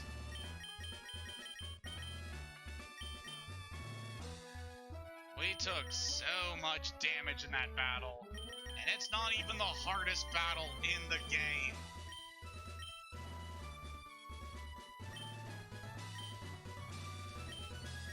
While we're here, let's give Shani the Quick Claw. Since she evolved, she's not really as fast as she used to be, so that can be pretty helpful. Yeah, well, that was a scorching hot battle. You can say that again.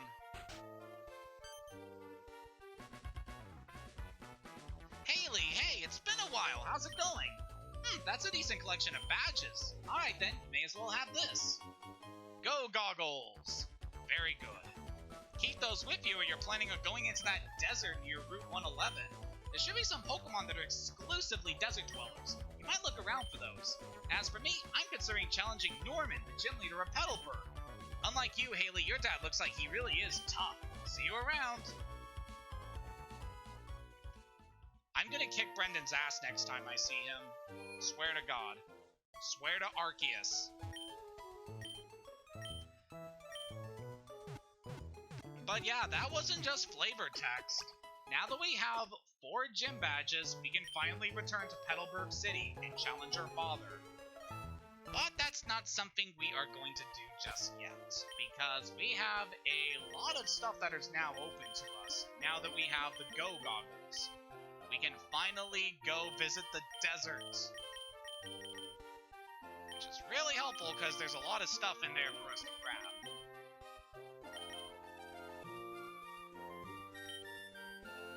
So there we go. Let's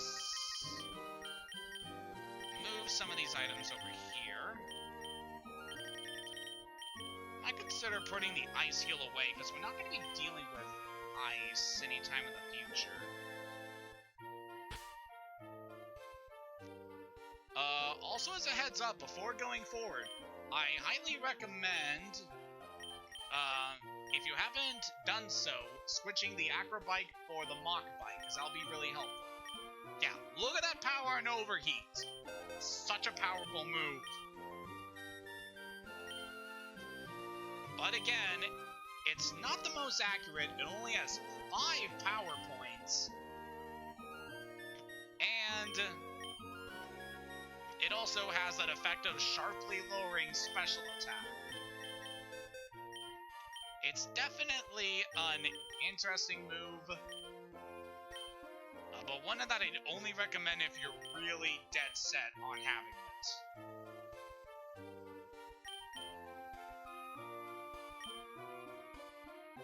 So going forward, we're able to use strength now, and they're... What am I gonna do here? Because there is something I want to show off now that we have access to strength, but I kinda don't want to give that to one of my...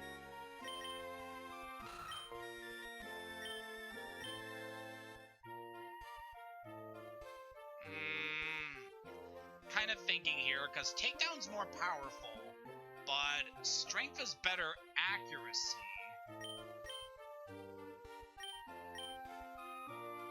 I don't know, takedown has still been pretty good on Armstrong so far.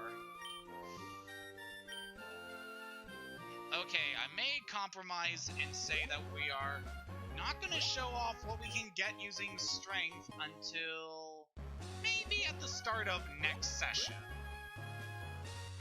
But just note that if you have a Pokemon that can use strength, head back into Fiery Path. There's some good stuff for you in there. Meanwhile, before we call this session, we want to go back to Route 111, because we can finally enter a desert. There is a lot of unique Pokemon you're able to catch here that we haven't been able to see up to this point. Of course, first, an Emerald exclusive location, the Mirage Tower.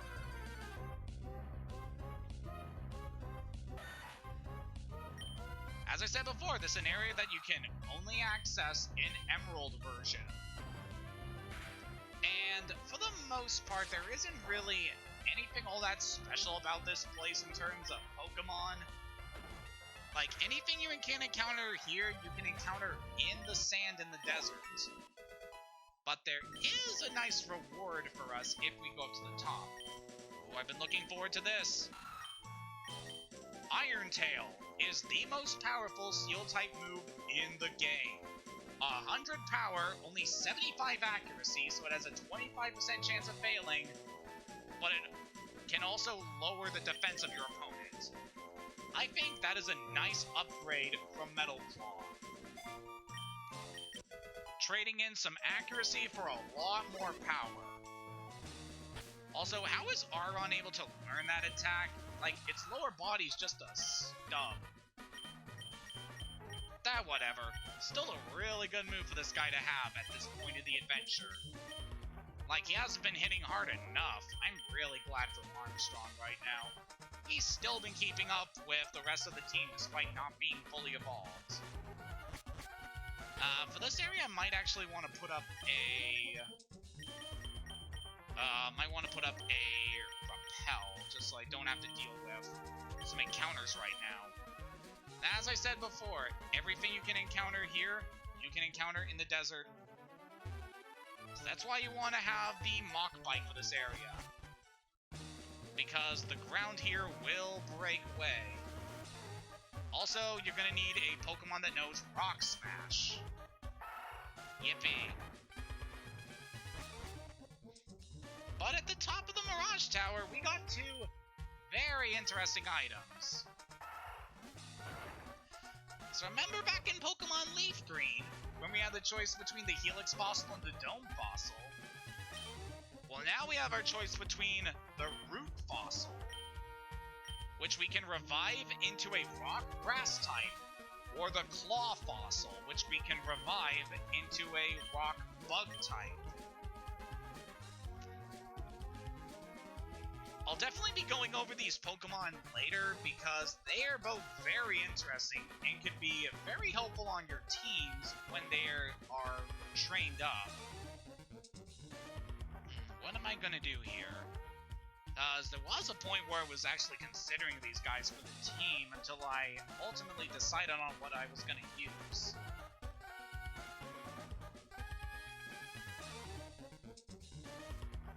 I think for the time being... Actually, I'm gonna grab the Claw Fossil first. So if you're playing Ruby, Sapphire, and the remakes,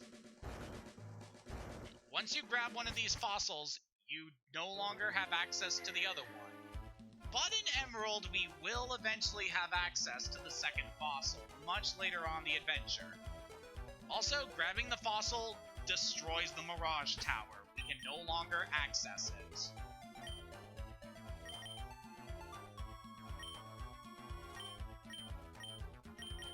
So remember back in Rustboro City, how we talked to someone who said that they were working on a device to revive Pokemon from fossils? That's what that's for. We'll be seeing him much later on, but for now, let's go take care of everything we're able to do here in the Route 111 desert. Because there's a lot of stuff for us here. Recommend bringing out the item finder because there are a few hidden items in this area. And there's also a lot of trainers here. A lot of Pokemon we'll definitely want to talk about. Camper Bow here's got a ball toy. Overall, a very solid Pokemon, as I've discussed before. Also, while you're in the desert, unfortunately, we're dealing with a new kind of weather condition, sandstorm. This was something that we saw a bit of back in our previous stream series of Leaf Green and Gold, probably more so Gold. But Sandstorm is a pretty interesting status condition. When Sandstorm is active, any Pokemon that's not a Rock, Ground, or Steel type will continuously take damage at the end of every turn in battle. Also, Rock-type Pokemon in a Sandstorm will have their special defense boosted. And oh boy, is that very good. Especially for the few Pokemon that are able to trigger Sandstorms by their ability, which is frickin' amazing. Like, In my last run of Pokemon Shield, I was using a Gigalith on my team, and it was able to take advantage of the Sandstorm so nicely. Because it could instantly set up a Sandstorm just by entering the battle, giving it a free special defense buff. It's amazing. So, Sandstorms are definitely a useful weather condition, because it affects multiple Pokemon, and there are a lot of abilities that also coincide with this weather condition. For example, Sandshrew. Its ability makes it so that it's more evasive in a sandstorm. That can be really helpful. Hello, Haley, it's Diana. I had a battle yesterday and I won. It's fantastic. Happy to hear that. By the way, if you're playing Ruby Sapphire in the remakes, it's about this area where you would find the fossils. In Emerald, they're instead relocated to the Mirage Tower. Hello there, Drew. Drew with his Sandshrew. Very happy to see.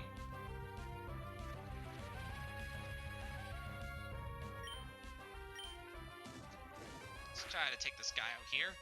Luckily, you don't really have to worry too much about ground-type attacks from Sandshrew. They don't really learn a lot of ground moves by level up, which is kind of sad. But Jerk should be able to handle these guys either way. Very nice. Leveled up to level 29. I definitely want to get Jerk leveled up, because we got some very tough battles coming up, and I want Jerk to be as strong as he can for those battles. Oh, Pocky's got an item for us. Very good.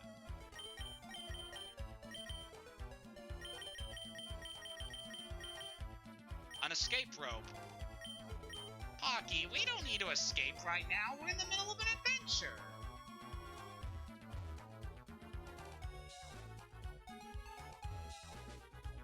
Yeah, let's stick to the main path here. So, just for reference, you're able to encounter wild Pokemon only in the lighter patches of sand in the desert. It's pretty much how it goes for most desert areas in the Pokemon series. Definitely want to swap out Alexa here. She's not going to do too well against ground types here. Shanty, meanwhile, is going to be good. Not only is she super effective against ground types, but she's also immune to ground type attacks. It's very nice. Definitely a good use out of the water flying typing.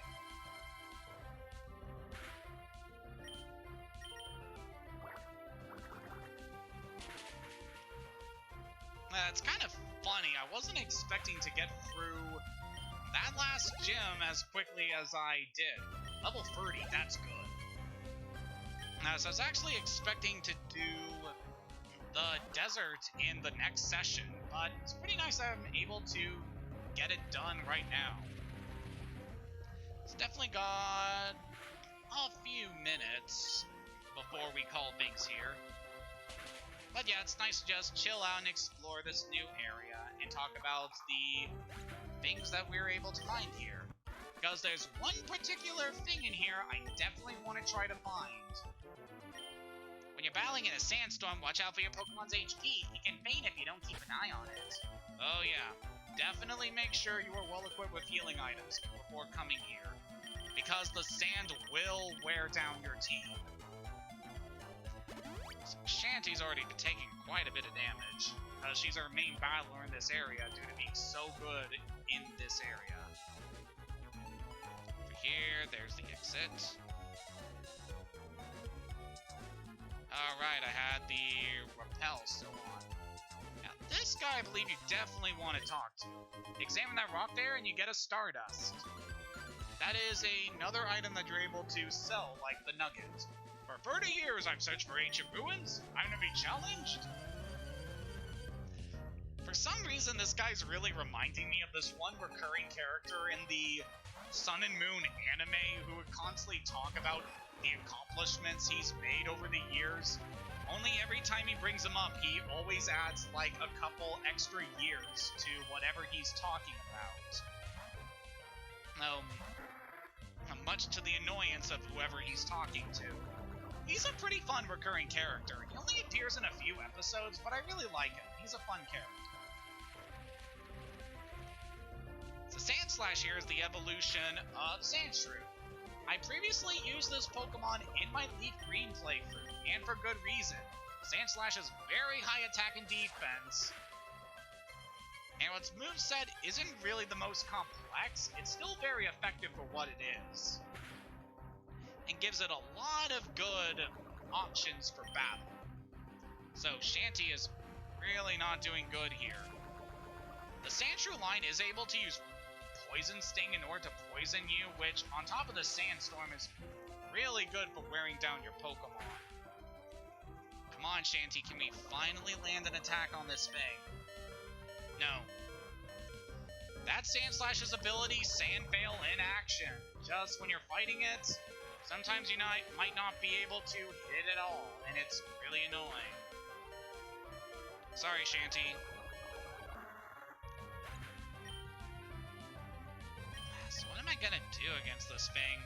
I guess we don't have to worry too much about ground attacks from this thing. Armstrong doesn't have to worry about the Sandstorm, and he can't be poisoned, so I think he's a good matchup for the Sandslash. Alright, Iron-Tail actually managed to hit. That's good. Especially so because Sandslash just used Sand Attack on us, which lowers accuracy. Which isn't really good, because all of Armstrong's attacks have kind of poor accuracy. It's unfortunate, but not too bad. While I've searched for ruins, I've not searched for strong Pokemon. Don't be so hard on yourself, man. Sandslash is a really good Pokemon. I mean, you could have a lot more type diversity, but still. Let's use our another Revival Herb on Shanty. It's definitely a good investment picking up these items. And yeah, we should be good. Let's see what this lady has for us. I heard there are fossils to be found in the desert. Where could they be? Sorry, but I got one of them, and the other one kind of fell into the sand and is gone. I mean, you'll probably be able to find it later, but it's definitely going to be a while.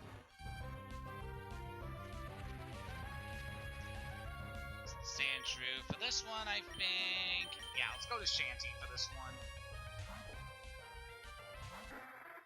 So yeah, definitely have a lot of ground-type Pokemon in this area, but that's not the only type of Pokemon you can run into this area.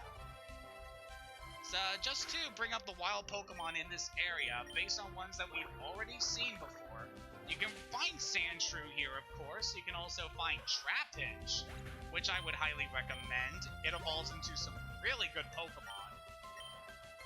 You're also able to find Baltoy here, although they're a little on the rare side.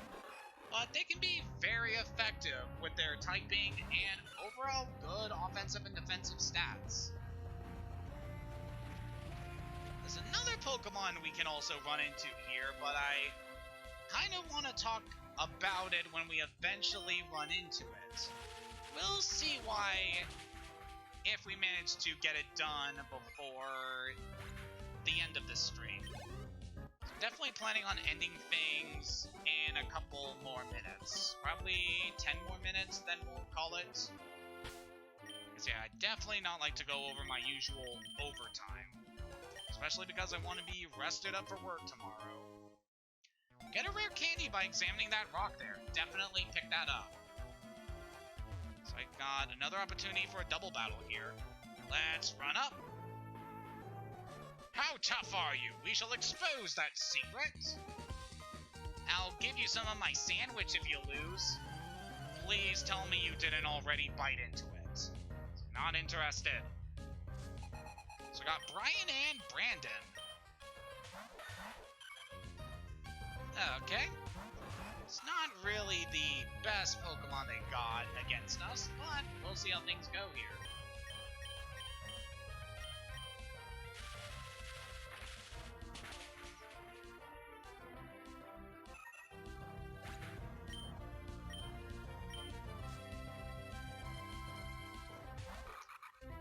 Nuzleaf. Always a good grass type.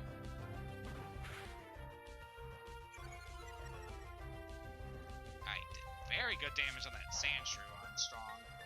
I'm so happy for you, Armstrong, because you're so close to finally getting that much needed improvement.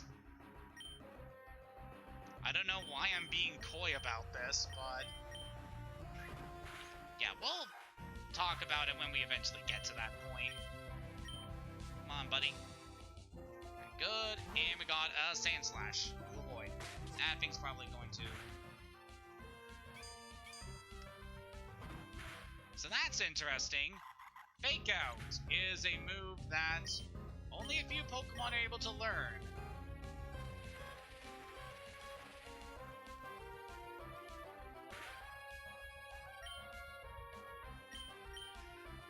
So, going into Fake Out, that is an attack that has high priority and will make the opponent flinch. It's a guaranteed chance of making the opponent flinch, but it can only be used on the first turn that Pokemon is in the battle.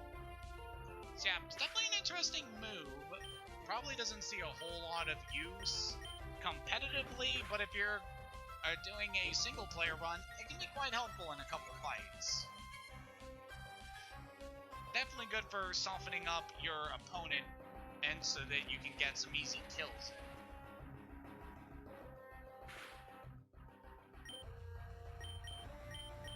Come on, guys. No, you can take this thing out.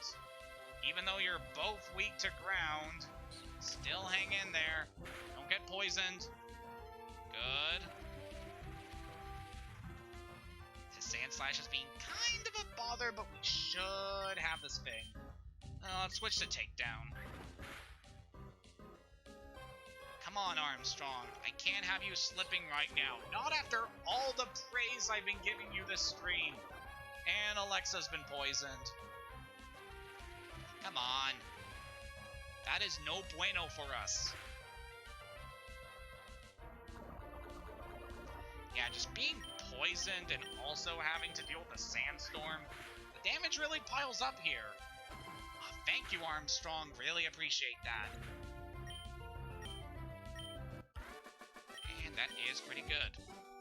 Oh, your strength is shrouded in mystery. Cheh, I thought a sandwich would be enough of a bribe.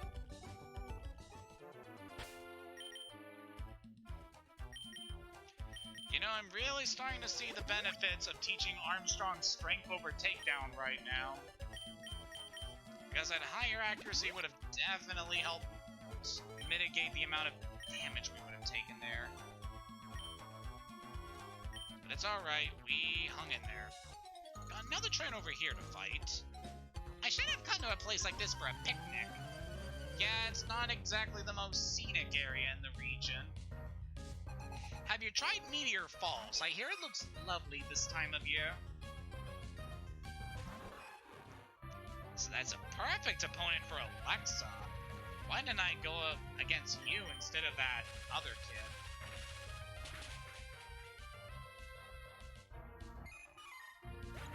So took Meryl down, and Alexa's very close to a level up. Yeah, I can have her fight a Lombre.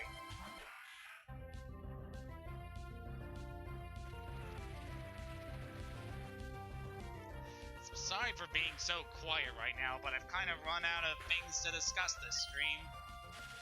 But that's kind of a good thing considering we've been going on for almost 2 hours now.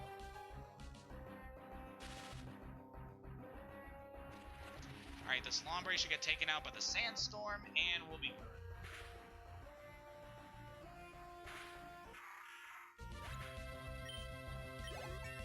Alright, Alexa levels up. Very much needed.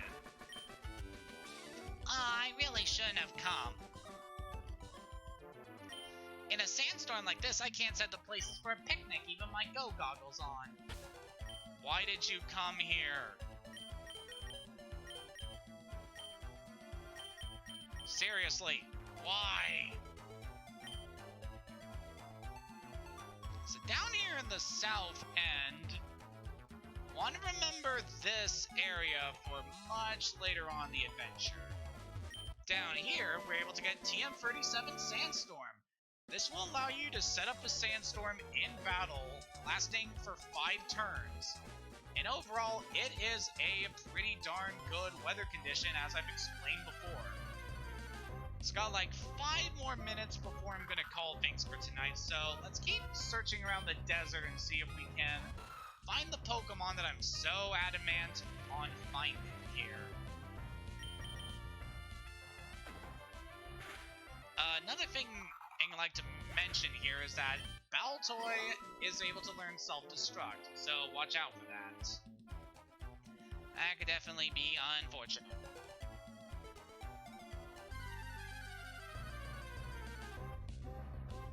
Hello there, Trapinch. You're always a good Pokemon. It's kind of funny. When I was younger, I never really used Trapinch. For whatever reason, it was just one of those Pokemon that I thought, yeah, this thing doesn't look all that good. And I'd always just box it. But oh boy, back in my Emerald Nuzlocke, which I've documented as a comic back on DeviantArt and the Nuzlocke forums, I really grew to love Trapinch and its evolutions. Like, once they're trained up, they are phenomenal Pokemon. And they've definitely saved my butt on numerous different playthroughs. I've definitely used Trapinch and its evolutions quite a fair bit in recent years, and they've always been really good when I use them.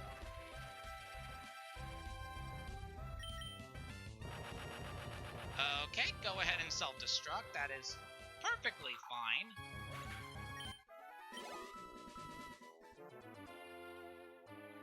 I'm perfectly fine with that happening. It's not a big issue with me. Hello there, Sandshrew. You are also a Pokemon I highly recommend, just because you're a good Pokemon overall.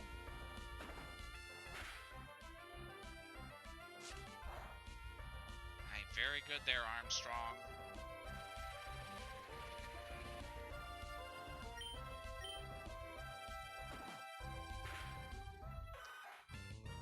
Probably going to be a little more silent on the commentary until we finally run into this thing that I'm trying to find here.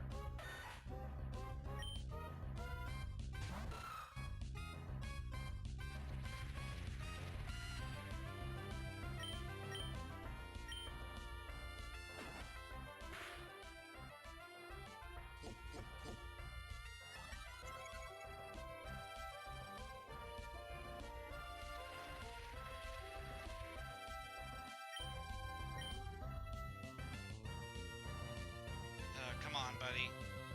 At the very least, we don't have to worry about being poisoned while Armstrong's in the front. Yeah, having Armstrong up front is a really good idea right now, because he's not affected by a lot of things in this desert that I've said were really annoying here, so yeah, it's good to have him in the lead for now. I don't know, we're coming down to the wire. I might actually go a little bit over time until I actually manage to run into this thing. It's really gonna depend on what happens, cause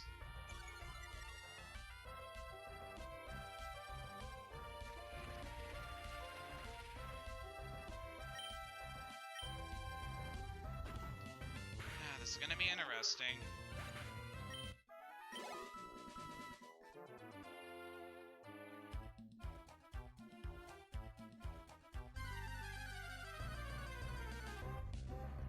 I guess one thing I can say about this is that if I wasn't gonna go for this particular Pokemon, I definitely would have chosen the Root Fossil over the Claw Fossil. Just saying.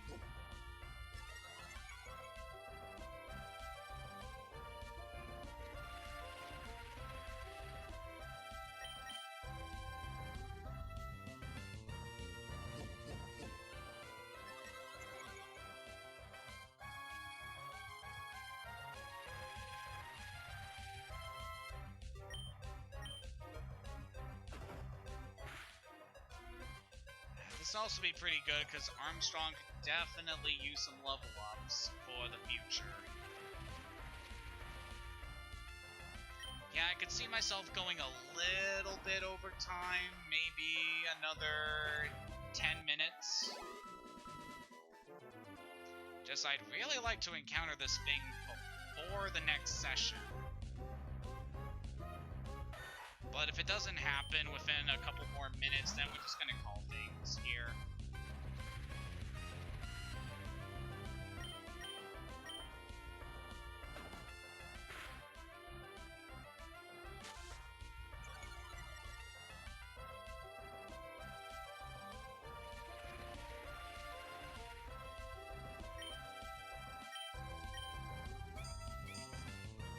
Nice, we get to pull off the Iron Tail there.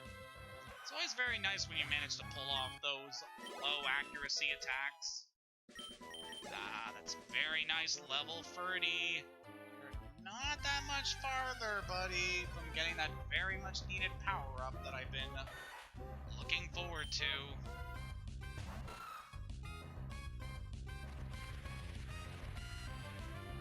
Hello there, Sandshrew. It's very nice being able to one-shot these things now. Good work, Armstrong.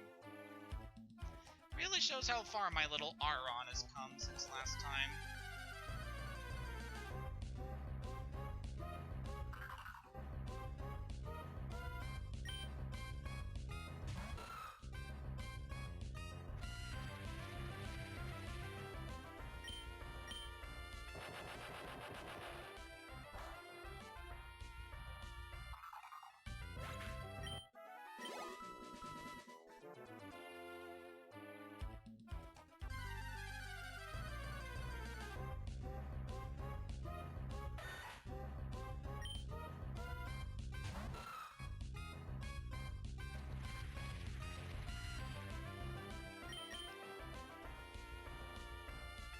Come on there, buddy.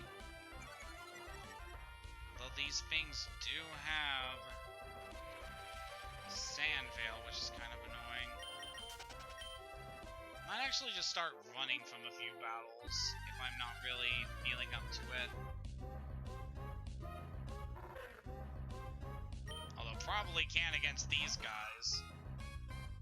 Just a heads up if you're going up against Trapinch. Some Trapinch you find can have the ability Arena Trap, which prevents you from switching out or running away from battle. That can be annoying if you're using a certain Pokemon that are weak to the moves that Trapinch has. Luckily, Trapinch doesn't really have any ground-type attacks at this level. They mainly know Dark moves, which doesn't really take advantage of their high attack stats.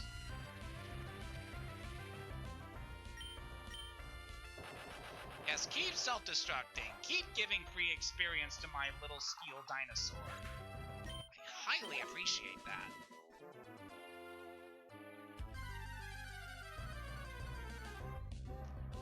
As of course, the one Pokemon I was looking to find happens to be the rarest Pokemon in this area.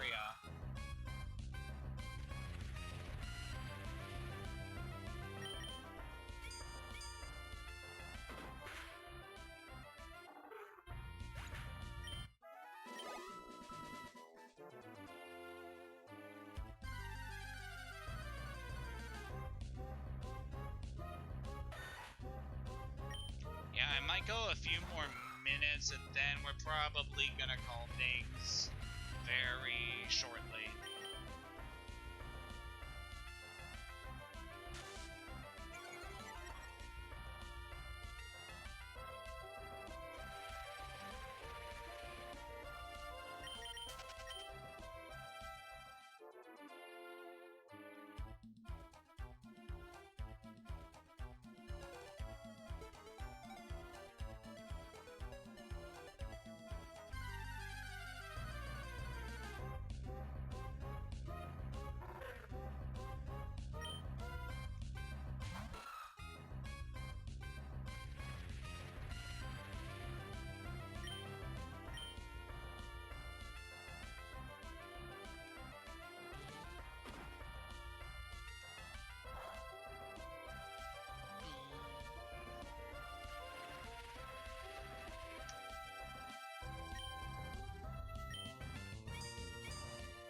This is definitely taking a while.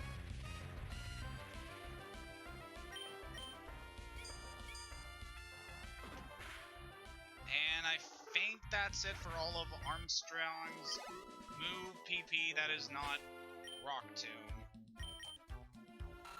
Oh, at least Pocky has an item for us. I'll take that. And then I just think for the convenience, I'm just going to lead with Shanty, because Shanty's just able to one-shot everything here with Water Gun, and we should be good.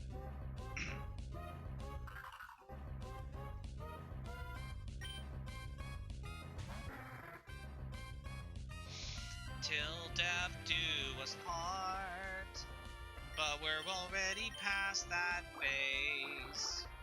This is a brand new start, and I think I deserve some praise for the way that I am. Despite having overdosed and ending up comatose, I don't give a damn. I let my emotions go, fuck being a sober hoe. This is the mantra, this is my life. You're playing with now till the end of the night. Surrounded by fire, my passion ignites. A hit of that heaven and hell, a hell of a high.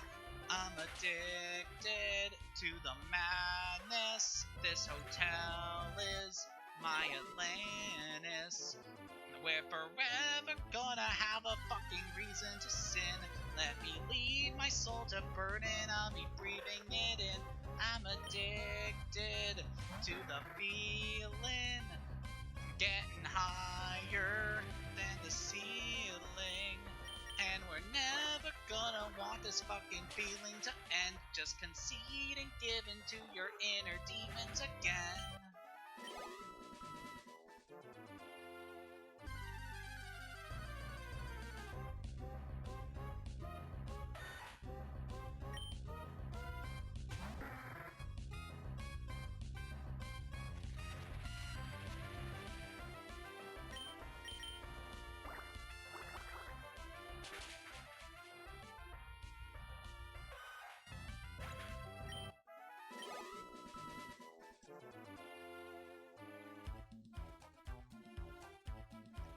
Yes, a little bit longer and then we should be done here.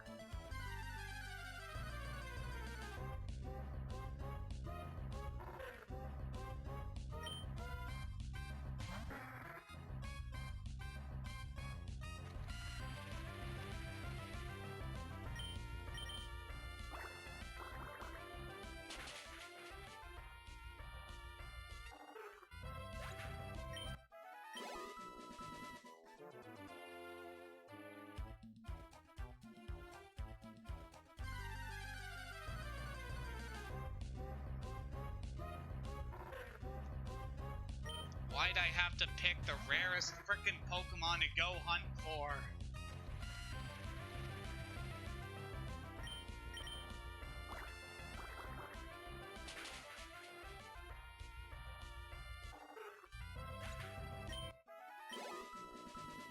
Future Hayden, if you're ever uploading this onto YouTube, would you kindly cut all this crap out?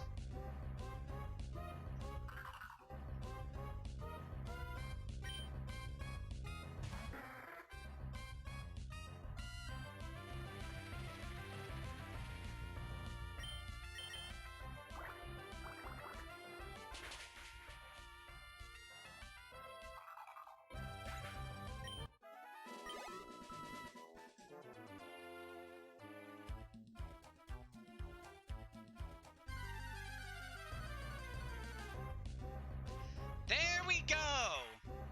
Here's the Pokemon that I was looking for! Oh, and it's a female, too. Interesting. Cacnea is a pure grass-type Pokemon, and one that is fairly interesting. Like Sandshrew, it has the ability, the Sand Veil, which is pretty darn good, all things considered.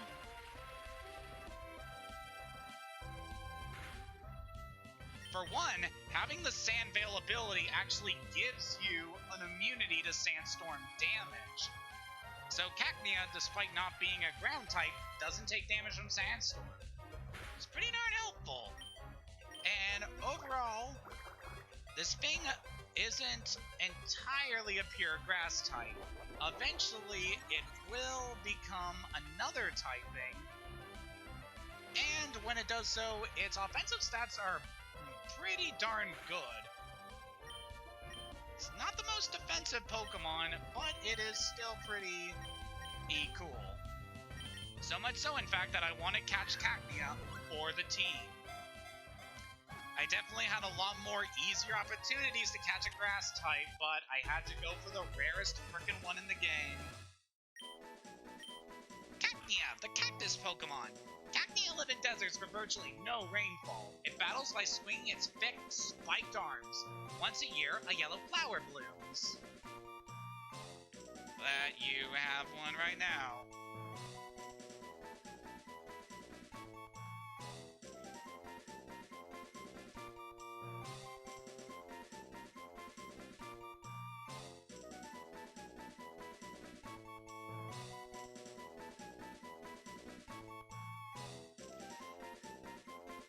Boy, I wasn't really anticipating catching a female of these.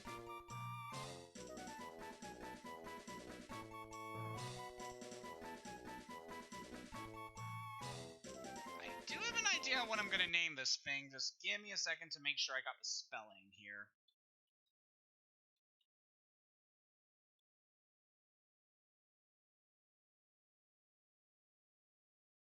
Yep, I got it.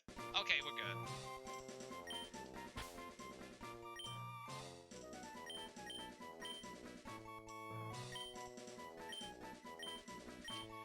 So your name will be Harlequin.